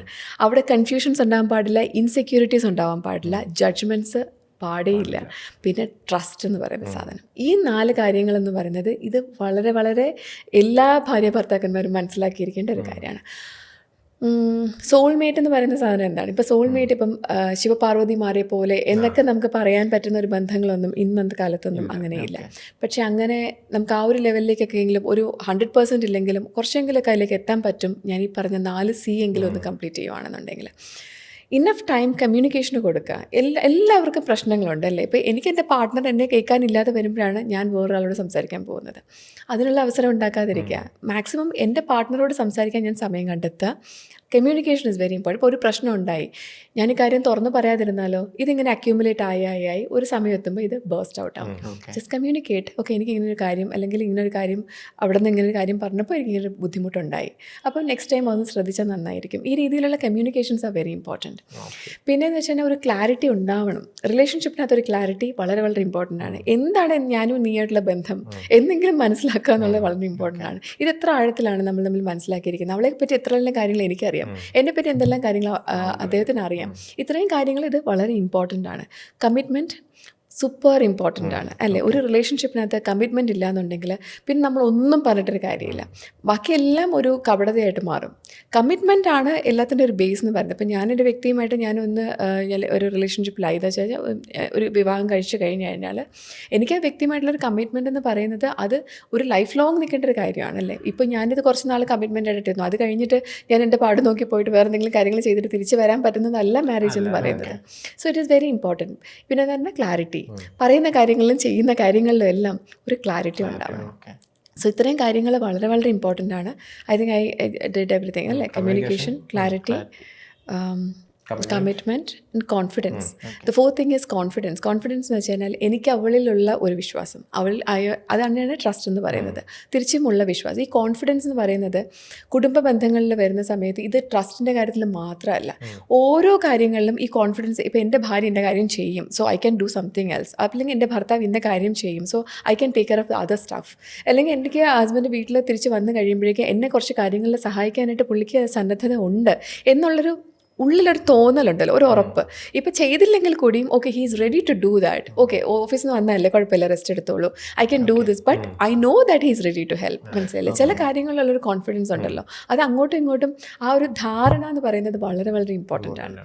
പിന്നെയെന്ന് വെച്ച് കഴിഞ്ഞാൽ ഞാൻ ലാസ്റ്റ് പറഞ്ഞ കാര്യം ട്രസ്റ്റ്. ഒരിക്കൽ ബ്രേക്ക് ആയി കഴിഞ്ഞാൽ ഒരു കാരണവശാലും തിരിച്ച് കിട്ടാത്തൊരു കാര്യമാണ് ട്രസ്റ്റ് എന്ന് പറയുന്നത്. അത് എപ്പോഴും റിലേഷൻഷിപ്സിൽ ഇമ്പോർട്ടൻ്റ് ആയിട്ടുള്ള കാര്യമാണ്. അപ്പോൾ ഈ സോൾമേറ്റ്സ് എന്നൊക്കെ പറയാൻ നമുക്ക് എളുപ്പമാണ്, പക്ഷേ ഇത്തരം കാര്യങ്ങൾ പാലിച്ചു കൊണ്ടുപോകുക എന്ന് പറയുന്നത് വളരെ ഡിഫിക്കൽട്ട് ആയിട്ടുള്ള കാര്യമാണ്. പ്രശ്നങ്ങളില്ലാത്ത കുടുംബജീവിതങ്ങളേ ഇല്ല, പക്ഷെ അതെല്ലാം പറഞ്ഞു തീർക്കാനുള്ള മനസ്സുണ്ടാവുക, ട്രസ്റ്റ് ബ്രേക്ക് ചെയ്യാണ്ടിരിക്കുക പരമാവധി. That is very important. So മാം, അടുത്തതായിട്ട് അക്യുറേൻ ആഗ്രഹിക്കുന്ന ഒരു സ്കില്ല്, അതായത് നമ്മുടെ ഇതിൽ തന്നെ ഏതെങ്കിലും സ്കിൽസ് ഉണ്ടോ മാമിന്? എനിക്ക് ഈ സൗണ്ട് വൈബ്രേഷൻ തെറപ്പി എന്നൊരു സംഭവമുണ്ട്. അപ്പോൾ അത് ഋഷികേശിലുണ്ടെന്ന് പറഞ്ഞപ്പോൾ എനിക്ക് അതൊന്ന് പോയി പഠിക്കണം എന്ന് ആഗ്രഹമുണ്ട്. സമയത്തിൻ്റെ പ്രശ്നം പോലും എനിക്ക് അങ്ങോട്ടേക്ക് എത്താൻ പറ്റുന്നുണ്ടായിരുന്നില്ല. പക്ഷേ നമ്മുടെ ബോഡിയിൽ തന്നെ ഒരു സൗണ്ട് വൈബ്രേഷൻ നമുക്ക് എപ്പോഴും നമ്മുടെ എല്ലാ മനുഷ്യരിലും ഉണ്ട്. പക്ഷേ അതിനെപ്പറ്റി കൂടുതലായിട്ട് ഒന്ന് മനസ്സിലാക്കുക. ഈ ശബ്ദങ്ങളുടെ ചെറിയ വ്യത്യാസങ്ങളിലൂടെ ഹീലിങ്ങിന് ഭയങ്കരമായിട്ടുള്ള സ്കോപ്പുണ്ട്. അപ്പം അതും കൂടി എൻ്റെ ഹീലിങ്ങിലേക്ക് എനിക്ക് ഇൻറ്റഗ്രേറ്റ് ചെയ്യണമെന്ന് എനിക്ക് ഭയങ്കര ആഗ്രഹമുണ്ട്. അപ്പം അതൊന്ന് കുറച്ചൊക്കെ എനിക്കറിയാം, അത്യാവശ്യ കാര്യങ്ങളൊക്കെ എനിക്കറിയാം, ബട്ട് അതിന് ഡീപ്പായിട്ട് പഠിക്കണം എന്നുണ്ട്. എന്നാൽ മാത്രമേ എനിക്ക് I can include that into my sessions. അതെനിക്കൊരു ആഗ്രഹമാണ്. രണ്ടാമത്തെ കാര്യം എന്ന് വെച്ച് കഴിഞ്ഞാൽ ഞാൻ പറഞ്ഞല്ലോ, ഞാൻ കംപ്ലീറ്റ് ആയിട്ട് ഒരു തെറപ്പിസ്റ്റ്, സൈക്കോളജിസ്റ്റ് അങ്ങനെയൊന്നും അറിയപ്പെടാൻ അറിയുന്ന ആളല്ല. അപ്പോൾ എനിക്കെന്ന് വെച്ചാൽ ഇതെല്ലാം കൂടി ഇൻക്ലൂഡ് ചെയ്തൊരു ഹോളിസ്റ്റിക് രീതിയിലുള്ളൊരു അപ്രോച്ചാണ് എനിക്ക് താല്പര്യം. അതിനോടൊപ്പം തന്നെ ഞാനിപ്പോൾ എനിക്കിഷ്ടമാണ് ഈ സാരീസ് എന്ന് പറയുന്ന സംഭവം. അപ്പോൾ ഞാൻ ഒരു ചെറിയൊരു ഓൺലൈൻ സാരി സംഭവത്തിലേക്ക്, കാരണം പ്യോർ സിൽക്ക് സാരികൾ കുറേ കാലമായിട്ട് കാണുന്നില്ല. എനിക്കൊരു കാര്യമുള്ളതെന്ന് വെച്ചാൽ ഞാനൊരു കാര്യം അന്വേഷിക്കാൻ തുടങ്ങിക്കഴിഞ്ഞാൽ ഞാൻ എൻ്റെ പുറകിൽ ഇങ്ങനെ പോകുന്നൊരു സ്വഭാവമുണ്ട്. അപ്പം എൻ്റെ അമ്മമ്മയ്ക്ക് കുറച്ച് നല്ല, എന്ന് വെച്ചാൽ എൻ്റെ മമ്മിയുടെ അമ്മയ്ക്ക് ടീച്ചറായിരുന്നു. ഒരുപാട് നല്ല പട്ടുസാരികൾ പണ്ടത്തെ ഇപ്പോഴും അലമാരിയിൽ ഇരിപ്പുണ്ട്. അപ്പോൾ ഇടയ്ക്കൊക്കെ എടുത്ത് ഉടുത്ത് നോക്കും. ഞാൻ എനിക്ക് റീലൊക്കെ ചെയ്യുന്ന സമയത്ത് ഞാൻ എടുത്ത് ഉടുത്ത് നോക്കുമ്പോൾ ആ സാരികൾ ഉടുക്കുന്ന ഫീലൊന്നും ഇപ്പോൾ നമ്മൾ ഓരോ വലിയ മേജർ സ്റ്റോഴ്സിൽ നിന്നൊക്കെ വാങ്ങുന്ന പല പട്ടുസാരികൾക്കും ആ ഫീല് കിട്ടുന്നില്ല. അങ്ങനെ കുറേ നാളായിട്ട് ഞാനിതിങ്ങനെ ആലോചിക്കുന്നുണ്ടായിരുന്നു, വൈ ദാറ്റ്. കാരണം അതൊക്കെ ഉടുക്കുമ്പോൾ എത്ര ചൂടാണെങ്കിൽ നമ്മൾ സ്വെറ്റ് ആവത്തില്ല, ആ ഒരു അത് അങ്ങനെയാണ്. ബട്ട് ഇപ്പോൾ ഒക്കെ വാങ്ങുന്ന സാരികൾക്കെല്ലാം തന്നെ നമ്മൾ എത്ര വില കൊടുത്ത് വാങ്ങിയാലും പ്യോർ പട്ടല്ല എന്നൊരു തോന്നൽ എനിക്ക് എവിടെ ഉണ്ടായിരുന്നു. അപ്പം അങ്ങനെ അതിൻ്റെ പുറകിൽ കുറേ നാൾ, ഏകദേശം ഒരു വർഷമായിട്ട് ഇങ്ങനെ ഒരു അന്വേഷണത്തിലായിരുന്നു. അപ്പം അങ്ങനെ തമിഴ്നാട്ടിലൊരു സ്ഥലത്ത് പോയി അവിടുത്തെ ഈ പ്യോർ ഹാൻഡ്ലൂം സിൽക്ക് വേവേഴ്സിൻ്റെ അടുത്ത് പോയിട്ട് ഞാൻ അങ്ങനത്തെ കുറച്ച് സാരീസ് കൊണ്ട് കാണിച്ചു. അപ്പോൾ അവർ പറഞ്ഞു അത് ഒറിജിനൽ സിൽക്കാണ്, പണ്ടത്തെ കാലത്തെ പ്യോർ സിൽക്കാണ്, ഒട്ടും തന്നെ ആർട്ടിഫിഷ്യൽ കയറാത്തതാണ്. പക്ഷെ ഇന്നത്തെ കാലത്ത് അവർ പറയുന്നത് വെച്ച് കഴിഞ്ഞാൽ എല്ലാ മേജർ കടകളും, ഞാനിപ്പോൾ അങ്ങനെ കുറ്റമായിട്ട് പറയുകയല്ല, പക്ഷെ അവരെന്നോട് പറഞ്ഞൊരു കാര്യമാണ്, സിന്തറ്റിക് മിക്സ് ചെയ്തിട്ടാണ് ഉണ്ടാക്കുന്നത്, എന്നിട്ട് പ്യോർ സിൽക്ക് എന്നും പറഞ്ഞിട്ടാണ് കൊണ്ടുപോയിട്ട് വിൽക്കുന്നത്. പ്യോർ സിൽക്ക് ഇന്ന് ഇല്ല, അത് കാണാൻ തന്നെ ഇല്ലാത്തൊരു സാധനമാണ്. അത് ഭയങ്കര വിഷമമായിരുന്നു എനിക്ക് കേട്ടപ്പോൾ. അപ്പം ഞാൻ വിചാരിച്ചു ഓക്കെ, എനിക്ക് അങ്ങനെ എന്തെങ്കിലും ഒരു സാധനം സ്റ്റാർട്ട് ചെയ്യണം എന്ന് കുറച്ച് നാളായിട്ടുണ്ടായിരുന്നു. അപ്പോൾ അങ്ങനെ ഈ ഒരു കഴിഞ്ഞ ജൂൺ കഴിഞ്ഞ ശേഷം ഞാൻ എൻ്റെ ഹസ്ബൻഡിനോട് പറഞ്ഞു, എനിക്ക് pure silk saris, handloom pure silk mark certified purest ഫോമിലുള്ളത് തന്നെ കൊണ്ടുവന്ന് എനിക്കൊന്ന് ഒരു ഓൺലൈൻ ബിസിനസ്സായിട്ട് സ്റ്റാർട്ട് ചെയ്താൽ കൊള്ളാമെന്നുണ്ട്. അപ്പോൾ എന്നോട് പുള്ളി വെച്ച് ഇതിനെല്ലാം കൂടെ എനിക്ക് സമയമുണ്ടോ? ഞാൻ പറഞ്ഞു I will find out time, but I want to do that എന്ന് എനിക്ക് എൻ്റെ ആഗ്രഹമുണ്ട്. അപ്പം അവരുടെ അടുത്ത് പോയി വേവ് ചെയ്യിപ്പിച്ചെടുക്കാനേ പറ്റുള്ളൂ. നമ്മൾ പറയുന്ന പോലെ പ്യോർ സിൽക്കിൽ ചെയ്യിപ്പിച്ചെടുക്കാൻ എടുത്താലേ അത് കിട്ടുള്ളൂ. അങ്ങനെ പിന്നെ അതൊരു കുറച്ച് ടാസ്ക് ആയിരുന്നു. പോയി അതൊക്കെ ചെയ്യിപ്പിച്ച് കുറച്ച് ഓർഡറൊക്കെ കൊടുത്തു. എൻ്റെ ഇഷ്ടത്തിന് ഞാൻ വരച്ചൊക്കെ കൊടുത്തു, ചെയ്യിപ്പിച്ച് അങ്ങനെ കുറച്ച് സാരീസ് എടുത്തു. അപ്പോൾ എനിക്ക് ബിസിനസ്സിനെ പറ്റിയിട്ട് യാതൊരു ഐഡിയ ഇല്ലാത്ത ഒരാളാണ് ഞാൻ. ഖത്തറിൽ ഡാൻസ് സ്കൂളിൽ നടത്തിയിരുന്നപ്പോഴും എൻ്റെ ഹസ്ബൻഡ് ബിസിനസ്സിലൊരു പുലിയാണ്. അപ്പം പുള്ളിക്ക് അറിയുള്ള കാര്യങ്ങൾ എനിക്കതിനെപ്പറ്റി യാതൊന്നും അറിയില്ലായിരുന്നു. അപ്പോൾ ബിസിനസ്സിൻ്റെ കുറച്ച് കാര്യങ്ങളൊക്കെ വന്ന് അത് സ്കൂള് പുള്ളിയായിരുന്നു കൂടുതലും എൻ്റെ ബിസിനസ് വശങ്ങളൊക്കെ നോക്കിയിരുന്ന പുള്ളിയായിരുന്നു. ഞാനതിൻ്റെ അക്കാഡമിക്സ് മാത്രമായിരുന്നു നോക്കിയിരുന്നത്. അപ്പം ഈ സാരി തുടങ്ങുമ്പോഴും എനിക്കിതിൻ്റെ ബിസിനസ് വശങ്ങളെ പറ്റി യാതൊന്നും അറിയില്ല. അപ്പോൾ ഒരു ഓൺട്രപ്രണർ എന്ന് പറയുന്ന സമയത്ത് നമ്മൾ അതിനെപ്പറ്റി കാര്യങ്ങളെല്ലാം അറിഞ്ഞിരിക്കണം അല്ലേ. നല്ല സാരികൾ കൊണ്ടുവന്നുകൊണ്ട് കാര്യമില്ല, അതെങ്ങനെയാണ് പ്രോപ്പറായിട്ട് ആൾക്കാരുടെ അടുത്തേക്ക് എത്തിക്കുക എന്നുള്ളത്. അപ്പം അത് എനിക്ക് അറിയാത്തൊരു കാര്യമാണ്. അപ്പം അത് കുറച്ചൊന്ന് പഠിക്കണം എന്നൊരാഗ്രഹമുണ്ട്. Okay okay. മാമിൻ്റെ വേർഡ്സിൽ സിംപ്ലി പറഞ്ഞു കഴിഞ്ഞാൽ സക്സസിൻ്റെ ഡെഫിനിഷൻ എന്തോ? സക്സസ് എന്ന് പറയുന്നത് ഇപ്പോൾ for me if you ask me success complete perfection അങ്ങനെയൊന്നും അല്ല. For me if you ask me എൻ്റെ മൈൻഡ് ബോഡി സോൾ അലൈൻമെൻറ്റ് ആയിരിക്കും എൻ്റെ സക്സസ് എന്ന് പറയുന്നത്. What is mind body soul alignment? Complete പീസിലാവുക എന്ന് പറയുന്നത്. ഞാൻ എപ്പോഴാണോ എൻ്റെ ലൈഫിൽ എനിക്ക് കണ്ണടച്ച് സുഖമായിട്ട് എനിക്ക് ഒരു തോട്ട്സും ഇല്ലാണ്ട് ഉറങ്ങാൻ പറ്റുന്നത്. എനിക്ക് എവിടെയെങ്കിലും പോയിട്ട് എനിക്ക് ഈ സോളോ എനിക്ക് ഭയങ്കര ഇഷ്ടമാണ്. എനിക്കൊരു ആ സോൾഫുൾനെസ് എന്ന് പറയുന്ന ഒരു അവസ്ഥയുണ്ടല്ലോ, വെച്ചാൽ ഒറ്റയ്ക്ക് എവിടെയെങ്കിലും പോയിട്ട് ഇരിക്കുക എന്നുള്ളൊരു അവസ്ഥ ഭയങ്കര ഇഷ്ടമാണ്. അപ്പോൾ അങ്ങനെ പോയിട്ട് ഇരിക്കുന്ന സമയത്ത് ഒരു തോട്ട്സും വന്ന് എന്നെ ബുദ്ധിമുട്ടിക്കാണ്ട് ഒരു ടെൻഷനും ഇല്ലാണ്ട് ആ ഒരു mind soul body alignment proper ആവുന്നൊരു സമയമായിരിക്കും എൻ്റെ ലൈഫിൽ ഞാൻ സക്സസ്ഫുള്ളായിട്ട് കാണാമെന്ന് പറയുന്നത്. ഓരോ മനുഷ്യൻ്റെ ലൈഫിൽ ഐ തിങ്ക് സക്സസ് ആ ഒരു റൈസിങ് ഫ്രം ദ ആഷസ് എന്ന് പറയില്ലേ, ഏറ്റവും മോശമായ അവസ്ഥയിൽ നിന്ന് എണീക്കാൻ പറ്റണം, മനസ്സിലായില്ലേ, അവിടെയാണ് സക്സസ് എന്ന് പറയുന്നത്. അപ്പം ഞാനിപ്പോൾ അതാണ് ഓരോരുത്തർക്കും ഹെൽപ്പ് ചെയ്ത് കൊടുക്കുന്നത്. ആ ഒരു മൈൻഡ് ബോഡി സോൾ അലൈൻമെൻറ്റ് കൃത്യമായിട്ട് വരുന്ന സമയത്ത് ഏത് വലിയ ആഷസിൽ നിന്ന് നമുക്ക് എണീക്കാൻ പറ്റും, മനസ്സിലായില്ലേ. അത് ഞാൻ അതാണ് ചെയ്തത് എൻ്റെ ലൈഫിൽ. ഞാനിന്ന് ഭയങ്കര എനിക്ക് പറയാൻ പറ്റും ഞാനൊരു കുറച്ചൊരു പേർപ്പസ് ഫീൽഡ് ഒരു ലൈഫിലാണ് ഞാനിപ്പോൾ ഉള്ളത്. അപ്പം ഞാൻ അവിടേക്ക് എത്തിയിട്ടുണ്ടെങ്കിൽ അത് ഞാൻ എന്നെ തന്നെ ട്രെയിൻ ചെയ്തെടുത്തൊരു രീതിയിലൂടെയാണ്. അതെന്നെ ഹെൽപ്പ് ചെയ്തത് മുദ്രാസും എക്സ്പ്രഷൻസും ഡാൻസ് മൂവ്മെൻറ്റ് തെറപ്പിയും പോസിറ്റീവ് സൈക്കോളജിയും whatever I have learned so far in my life. അപ്പോൾ അതിലൂടെ എനിക്ക് പറയാനുള്ളത് ഓരോരുത്തരും whoever has come out of the ashes and ആ ഒരു ഫീനിക്സ് ബേർഡിനെ പോലെ എണീറ്റ് വന്ന ആൾക്കാർ ആരൊക്കെയാണോ അവരെല്ലാം തന്നെ എൻ്റെ റോൾ മോഡൽസാണ്, അവരെല്ലാം തന്നെ സക്സസ്ഫുൾ ആണ്. മാം ഡിസംബറിൽ ഒരു വർക്ക്ഷോപ്പ് ഇങ്ങനെ ഉണ്ടെന്ന് കേട്ടായിരുന്നു. അപ്പോൾ അതിനെക്കുറിച്ച് കൂടുതലായിട്ടൊന്ന് പറയാമോ? കാരണം നമ്മൾ ഓഡിയൻസിന് ഒരുപാട് ഹെൽപ്പ് ആവും. ഓക്കെ, ഡിസംബറിൽ ഞാൻ ചെയ്യുന്ന വർക്ക്ഷോപ്പ് ഇതൊരു സ്ത്രീകൾക്ക് വേണ്ടി ഞാൻ ചെയ്യുന്ന ഒരു വർക്ക്ഷോപ്പാണ്. അപ്പം എന്താ പറയുന്നത്, സ്ത്രീകൾക്ക് വേണ്ടി എന്താണെന്ന് ചോദിച്ചു കഴിഞ്ഞാൽ ഇപ്പോൾ നടത്തിയ ഒരു റിസർച്ചിനകത്ത് it has found out that 72% women ആണ് ഭയങ്കരമായിട്ട് സ്ട്രെസ്ഡ് ഔട്ടായിട്ട് ജീവിക്കുന്നത് എന്നുള്ളൊരു ഫൈൻഡിങ്സ് ഉണ്ടായിരുന്നു.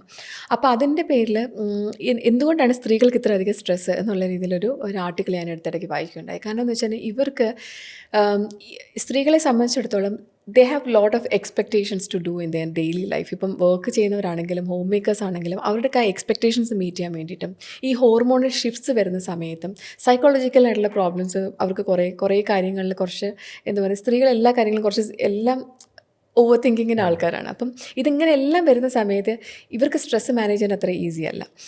അപ്പോൾ അടുത്തിടയ്ക്കായിട്ട് എൻ്റെ അടുത്ത് വന്ന ഒരുപാട് പേരും കൂടുതലും സ്ത്രീകളാണ്. അപ്പം ഞാൻ ഓർത്ത് നോക്കി അവർക്ക് വേണ്ടിയിട്ട് I thought I will do session. അത് വേറൊന്നും അല്ല, അവരുടെ ഒരു അവേക്കനിങ് ദെയർ ഇന്നർ ശക്തി എന്നൊരു സംഭവമാണ്. അപ്പം അവരുടെ ഉള്ളിലൊരു എല്ലാ സ്ത്രീകളുടെ ഉള്ളിലൊരു ശക്തിയുണ്ട്, ആ ഒരു പവറുണ്ട്, സൂപ്പർ പവറുണ്ട്. അത് പക്ഷേ ഇങ്ങനെ അണഞ്ഞിരിക്കും. ഈ സൂപ്പർ പവറിനെ ഉണർത്തിയെടുക്കുക എന്ന് പറഞ്ഞു കഴിഞ്ഞാൽ it is very easy for them. After that they can just take of their life. അപ്പം എൻ്റെ ജോലി എന്ന് പറയുന്നത് അവരുടെ ഉള്ളിലുള്ള ആ സൂപ്പർ ശക്തിയെ ഒന്ന് ഉണർത്തി കൊടുക്കുക എന്നുള്ളതാണ്. That I can do through this workshop. അപ്പോൾ ഈ വർക്ക്ഷോപ്പ് മെയിൻലി ഫോക്കസ് ചെയ്യുന്നത് സ്ത്രീകളെയാണ്. അപ്പം ഇതിനകത്ത് വരുന്ന ഓരോരുത്തർക്കും ആ ബ്രെത്ത് അലൈൻമെൻറ്റിലൂടെയും മൂവ്മെൻറ്റ്സിലൂടെയും മുദ്രയിലൂടെയും അവരുടെ ഫേവറേറ്റ് ആയിട്ടുള്ള പാഷൻ, ഇപ്പോൾ ഡാൻസ് എപ്പോഴെങ്കിലും പഠിക്കണമെന്ന് ആഗ്രഹിച്ചിട്ടുണ്ട്, പക്ഷേ എനിക്ക് പഠിക്കാൻ പറ്റിയിട്ടില്ല, അല്ലെങ്കിൽ കുറച്ച് നാൾ ഞാൻ പഠിച്ചു, എനിക്കിനി അങ്ങോട്ട് മുന്നോട്ട് കൊണ്ടുപോകാൻ പറ്റിയില്ല. അങ്ങനെയൊക്കെയുള്ള ആൾക്കാർക്ക് അവരുടെ ഇഷ്ടപ്പെട്ട സംഭവത്തിലൂടെ ഞാൻ കുറച്ച് ക്ലാസിക്കൽ ഡാൻസും കൂടി ഇൻറ്റഗ്രേറ്റ് ചെയ്യുന്നുണ്ട് ഇതിനകത്ത്. അപ്പോൾ ആ ഇഷ്ടപ്പെട്ട അവരുടെ ഡാൻസ് ഫോമിലൂടെ അല്ലെങ്കിൽ ഡാൻസിൻ്റെ കുറച്ച് മൂവ്മെൻറ്റ്സിലൂടെ ഞാൻ അവർക്ക് ആ ഒരു ഇന്നർ ശക്തിയെ അവേക്കൻ ചെയ്ത് കൊടുക്കുന്നു. സോ അവിടെ നിന്ന് അവർക്ക് ഇനി എന്ത് തന്നെ സ്ട്രെസ്സോ ആയിക്കോട്ടെ അതിൽ നിന്ന് അതിനെ പ്രൊഡക്റ്റീവായിട്ട് കണ്ടുകൊണ്ട് എന്നെ അവേക്കൻ ചെയ്ത് കൊടുക്കുന്ന ഒരു വർക്ക്ഷോപ്പാണ്. So I M very sure this is gonna be എന്താ പറയുന്നത് very effective for each of them. അടുത്ത് അറ്റൻഡ് ചെയ്യുന്ന ഓരോരുത്തർക്കും അതിനുള്ള ആ ഒരു that I can do that I will do. But എനിക്കത് എന്താ പറയുന്നത് അത് അർഹതപ്പെട്ട ഓരോരുത്തർക്കും എത്തണം എന്നൊരാഗ്രഹം എനിക്കുണ്ട്. എന്നുവെച്ചാൽ ഒരുപാട് പേര് അങ്ങനെ ബുദ്ധിമുട്ടുന്ന ഒത്തിരി ആൾക്കാരുണ്ട്. ഈ പറഞ്ഞ പോലെയാണ്, നേരത്തെ പറഞ്ഞ പോലെ പലർക്കും പുറത്ത് പറയാൻ ഭയങ്കര ബുദ്ധിമുട്ട്. സ്ത്രീകൾക്കുണ്ട് ഈ ഒരു ബുദ്ധിമുട്ട് എന്ന് വെച്ചാൽ എനിക്കൊരു സൈക്കോളജിൻ്റെ അടുത്ത് പോകാൻ വയ്യ, എനിക്കൊരു തെറപ്പിസ്റ്റിൻ്റെ അടുത്ത് പോകാൻ വയ്യ, എനിക്ക് ഇങ്ങനെ ഒരു ഹീലറിൻ്റെ അടുത്ത് പോകേണ്ട എനിക്ക് വയ്യ, ഇറ്റ്സ് ഓക്കെ ഞാനത് ഹാൻഡിൽ ചെയ്തോളാം എന്ന് പറഞ്ഞ് ക്ഷീണിച്ചിരിക്കുന്ന സമയങ്ങളിലെല്ലാം തന്നെ നമ്മുടെ ഓരോ നിമിഷവും നമുക്ക് കടന്നു പോയിക്കൊണ്ടിരിക്കുകയാണ്, ഓരോ ദിവസങ്ങൾ കടന്നു പോയിക്കൊണ്ടിരിക്കുകയാണ്, നമ്മുടെ പ്രൊഡക്റ്റീവായിട്ടുള്ള ഓരോ മൊമെൻറ്റ്സും കടന്നു പോയിക്കൊണ്ടിരിക്കുകയാണ്. നമ്മൾ സന്തോഷമായിട്ടിരിക്കേണ്ട ഓരോ അവസ്ഥകളും നമുക്ക് സന്തോഷിക്കാനുള്ളത് തന്നെയാണ്. അതിങ്ങനെ നമ്മൾ വെറുതെ കളയേണ്ടതല്ല. അപ്പോൾ ആ സമയങ്ങളിൽ ഇങ്ങനെയുള്ള ഒരു ഹീലിംഗ് സെഷനിൽ വന്നു കഴിഞ്ഞാൽ 100% അത് വളരെ എഫക്റ്റീവ് ആയിരിക്കും. എനിക്ക് അവർക്ക് ഇവരുടെ ഇമോഷണൽ ഹെൽത്തിനായാലും ശരി, അവരുടെ ബോഡി മൈൻഡ് കണക്ഷൻ ആയാലും ശരി, അവരുടെ ഒരു നാളേക്ക് അവർക്കൊരു പ്രോബ്ലം വന്നു കഴിഞ്ഞാൽ സെൽഫ് ഹീലിങ്ങിന് അവരെ ഒന്ന് മോട്ടിവേറ്റ് ചെയ്യാനാണ് ശരി, this is gonna be really effective. So അതാണ് ഞാൻ ഡിസംബറിൽ ചെയ്യാൻ പോകുന്ന ഒരു വർക്ക്ഷോപ്പ്. ഡിസംബർ ഡേറ്റ് ഫിക്സ് ചെയ്തിട്ടില്ല, but I announce it so. കുറച്ച് കമ്മിറ്റ്മെന്റ്സ് ഉണ്ട്, ഒന്ന് ഫിനിഷ് ചെയ്തിട്ട് ആയത്തോട്ടല്ല അനൗൺസ്. അപ്പോൾ ഈ ഡാൻസ് തെറാപ്പി അങ്ങനെ ഒരു മേഖലയിൽ പോകുന്നുണ്ട്, ലൈക്ക് ഒരു കംബാക്ക് എന്ന് തന്നെ പറയാം. സിനിമയിലോട്ട് ഇനി കംബാക്ക് സിനിമയിൽ ഇപ്പോൾ കുറച്ച് അവസരങ്ങൾ, ഇപ്പോൾ ഞാൻ ഈ ഇൻസ്റ്റാഗ്രാമിൽ ആക്റ്റീവ് ആയി തുടങ്ങിയപ്പോൾ എല്ലാവരും വിചാരിച്ചു that I am coming back to cinema എന്ന് വിചാരിച്ചിട്ടായിരിക്കും. അപ്പോൾ ഇങ്ങനെ കുറച്ച് അവസരങ്ങളൊക്കെ ഇങ്ങനെ വന്നായിരുന്നു. ബട്ട് എൻ്റെ ഞാൻ പറഞ്ഞില്ല, എൻ്റെ ലൈഫിൻ്റെ ഞാൻ ഇങ്ങനെയൊക്കെ വന്നതല്ല, ഞാൻ ഓൾറെഡി ഞാൻ എത്തിപ്പെട്ട് പോയതാണ്. അപ്പം ഇപ്പോൾ ലൈഫിൻ്റെ പേർപ്പസ് മാറിയിരിക്കുകയാണ്. അപ്പം മാറിയിരിക്കുകയെന്ന് വെച്ചാൽ എനിക്ക് വളരെ ഇഷ്ടത്തിലുള്ളൊരു കാര്യത്തിലാണ് ഞാനിപ്പോൾ നിൽക്കുന്നത്. ഞാൻ പറഞ്ഞല്ലോ, സിനിമ ചെയ്തിരുന്ന കാലത്തിലോട്ട് തിരിഞ്ഞു നോക്കിക്കഴിഞ്ഞാൽ ഞാനതിൽ പെട്ട ആളല്ലായിരുന്നു എന്ന് തിരിച്ചറിവുള്ള ഒരാളായിരുന്നു ഞാനിപ്പോൾ. ചിലപ്പോൾ ഞാൻ പറഞ്ഞില്ല, ഇനി ചിലപ്പോൾ ചെയ്യുമ്പോൾ ഞാൻ വ്യത്യസ്തമായിട്ടായിരിക്കും ചെയ്യുന്നത്. പക്ഷേ ഇപ്പോഴത്തെ എൻ്റെ ഒരു ലൈഫ് എന്ന് പറയുന്നത് ഞാൻ ഏറ്റവും സന്തോഷമായിട്ട് ചെയ്യുന്ന കാര്യം ഈ ഹീലിംഗ് ജേർണി തന്നെയാണ്. ഇതെന്ന് വെച്ചാൽ ഒരാൾക്കെങ്കിലും ആ ഒരു കണ്ണുനീര് തുടയ്ക്കാൻ പറ്റുക, ഒരാൾക്കെങ്കിലും അവരുടെ ആ ഒരു മോശഘട്ടത്തിൽ നിന്ന് അവരെ ഒന്ന് പുറത്തേക്ക് കൊണ്ടുവരാൻ പറ്റുക എന്ന് പറയുന്നത് ഒരു ഈസി ആയിട്ടുള്ള കാര്യമല്ല. പക്ഷേ അതെനിക്ക് തരുന്നൊരു സന്തോഷം എന്ന് പറയുന്നത് ആർക്കും പറഞ്ഞറിയിക്കാൻ മനസ്സിലാവത്തില്ല. അപ്പോൾ അത്രയും ഞാൻ എത്ര സന്തോഷമായിട്ടാണ് ഞാനത് ചെയ്യുന്നത്. അപ്പോൾ അതുകൊണ്ട് തന്നെ ഇന്നെൻ്റെ ലൈഫിൽ ഞാൻ ഭയങ്കര സാറ്റിസ്ഫൈഡ് ആണ്. അപ്പോൾ ഞാൻ ചിലപ്പോൾ സിനിമയൊക്കെ ചെയ്യാൻ പോകുന്ന സമയത്ത് ലൈഫ് വേറൊരു രീതിയിലേക്കായിരിക്കും. അല്ല, അത് നമുക്കറിയാമല്ലോ, വളരെ വ്യത്യാസമാണ്. ഡെയിലി ഷൂട്ടും കാര്യങ്ങളും തിരക്കും, അത് വേറൊരു ലൈഫാണ്. അതിലേക്ക് ഉടനെ പോകണമെന്ന് ഞാൻ ഈ ഒരു ലൈഫിൽ ഐ എം വെരി ഹാപ്പി. ഞാൻ ഇതിൽ ഭയങ്കര കണ്ടന്റഡ് ആണ്, ഞാൻ ഭയങ്കര സാറ്റിസ്ഫൈഡ് ആണ്. സോ മാം, ശരിക്കും ഈ ഡാൻസ് മൂവ്മെന്റ് തെറാപ്പി എന്ന് പറഞ്ഞു കഴിഞ്ഞാൽ ലൈക്ക് സിംപ്ലി എക്സ്പ്ലെയിൻ ചെയ്ത് കഴിഞ്ഞാൽ അത് എന്തായിരിക്കും സംഭവം, എന്താണ്? ഡാൻസ് മൂവ്മെൻറ്റ് തെറപ്പി എന്ന് പറയുന്നത് Indian association of dance movement therapy അതിനെ എക്സ്പ്ലെയിൻ ചെയ്തിരിക്കുന്നത് വെച്ചാൽ ഇറ്റ് ഈസ് എ സൈക്കോതെറപ്യൂട്ടിക് അപ്രോച്ചാണ് by using movement and expressive art to further socio emotional cognitive and somatic integration എന്നാണ് ഇതിൻ്റെ ഒരു എക്സ്പ്ലനേഷൻ. ഇതിനകത്ത് ഏറ്റവും സിമ്പിളായിട്ട് നമുക്ക് പറയാൻ പറ്റുകയാണെങ്കിൽ എക്സ്പ്രസീവ് ആർട്ടിലൂടെയും മൂവ്മെൻറ്റിലൂടെയും നമ്മുടെ സോഷ്യോ ഇമോഷണൽ, പിന്നെ നമ്മുടെ ബുദ്ധിപരമായിട്ടുള്ള, നമ്മുടെ ശാരീരികപരമായിട്ടുള്ള, നമ്മുടെ പല രീതിയിലുള്ള പ്രശ്നങ്ങൾക്കും സൊല്യൂഷനുമായിട്ടാണ് ഡാൻസ് മൂവ്മെൻറ്റ് തെറപ്പി കൊണ്ടുവന്നിരിക്കുന്നത്. ഇത് ഇന്ന് പലർക്കും കേരളത്തിൽ ഇത് വളരെ പുതിയതായിരിക്കും. ഇത് കേൾക്കുമ്പോൾ ഇതെന്ത് സംഭവമാണ്, പല തെറപ്പീസും കേട്ടിട്ടുണ്ട്, ഇതാദ്യമായിട്ടാണ് കേൾക്കുന്നത് എന്ന് വിചാരിക്കും. ഇത് സൂപ്പർ എഫക്റ്റീവാണ്. കാരണം ഇതിനകത്ത് യോഗയിലൊക്കെ പറയുന്ന പോലെയുള്ള ബ്രെത്ത് അലൈൻമെൻറ്റിനകത്ത് വരുന്നുണ്ട്, റിതം വരുന്നുണ്ട്, ഇതിനകത്ത് പല രീതിയിലുള്ള മെമ്മറി ആക്ടിവേറ്റ് ചെയ്യുന്നുള്ള കാര്യങ്ങൾ വരുന്നുണ്ട്. തീരെ തളർന്ന് ഇരിക്കുന്ന ഒരവസ്ഥയിലുള്ളൊരു ബോഡിയെ പോലും നമ്മൾ ആക്റ്റീവായിട്ട് കൊണ്ടുവരാനുള്ള മൂവ്മെൻറ്റ്സ് ഇതിനകത്തുണ്ട്, ഗ്രൗണ്ടിങ് വർക്ക്സ് ഉണ്ട്. പിന്നെ ഇതിനകത്ത് എന്താ പറയുക, എല്ലാ രീതിയിലുള്ള കാര്യങ്ങളും ഇൻറ്റഗ്രേറ്റ് ചെയ്യുന്നുണ്ട്. ലൈക്ക് സൈക്കോളജിക്കൽ ആസ്പെക്ട്സ് ഉണ്ട്. ഇതെല്ലാം ചേർത്തിട്ടാണ് നമ്മൾ ആൾക്കാരെ ട്രീറ്റ് ചെയ്യുന്നത്. അപ്പോൾ അതുകൊണ്ട് തന്നെ ദിസ് ഈസ് സൂപ്പർ എഫക്റ്റീവ്. ഇതിപ്പോൾ ഞാനിപ്പോൾ ഇത് ചെയ്യാൻ തുടങ്ങുന്ന സമയത്ത് ഒരു പക്ഷേ ആൾക്കാർ ആദ്യമായിട്ട് വരുന്ന ആൾക്കാർക്ക് ഇത് ചെയ്തു തുടങ്ങിയാൽ മാത്രമേ അത് മനസ്സിലാവുള്ളൂ. ഇപ്പോൾ എൻ്റെ മുന്നിൽ വന്ന് നിന്ന് അത് എക്സ്പീരിയൻസ് ചെയ്യുന്ന ഒരാൾക്ക് മാത്രമേ അത് മനസ്സിലാവത്തുള്ളൂ. ഇപ്പം ഡാൻസ് മൂവ്മെൻറ്റ് തെറപ്പി പഠിക്കുന്ന ഓരോരുത്തരും അതിനെ വേറെ രീതിയിലായിരിക്കും ചെയ്യുന്നുണ്ടാവുക. ഇപ്പോൾ ഇത് പഠിച്ചിറങ്ങുന്ന ഇപ്പോൾ എൻ്റെ കൂടെയുള്ള ആൾക്കാരെല്ലാം തന്നെ അതിനെ ഒരു ഡാൻസ് മൂവ്മെൻറ്റ് തെറപ്പിയുടെ പ്രോപ്പർ രീതിയിലായിരിക്കും മൂവ്മെൻറ്റ് ചെയ്യിപ്പിച്ച് ഹീൽ ചെയ്യിപ്പിച്ച്. എൻ്റെ രീതി കുറച്ച് ഡിഫറെൻ്റ് ആണ്.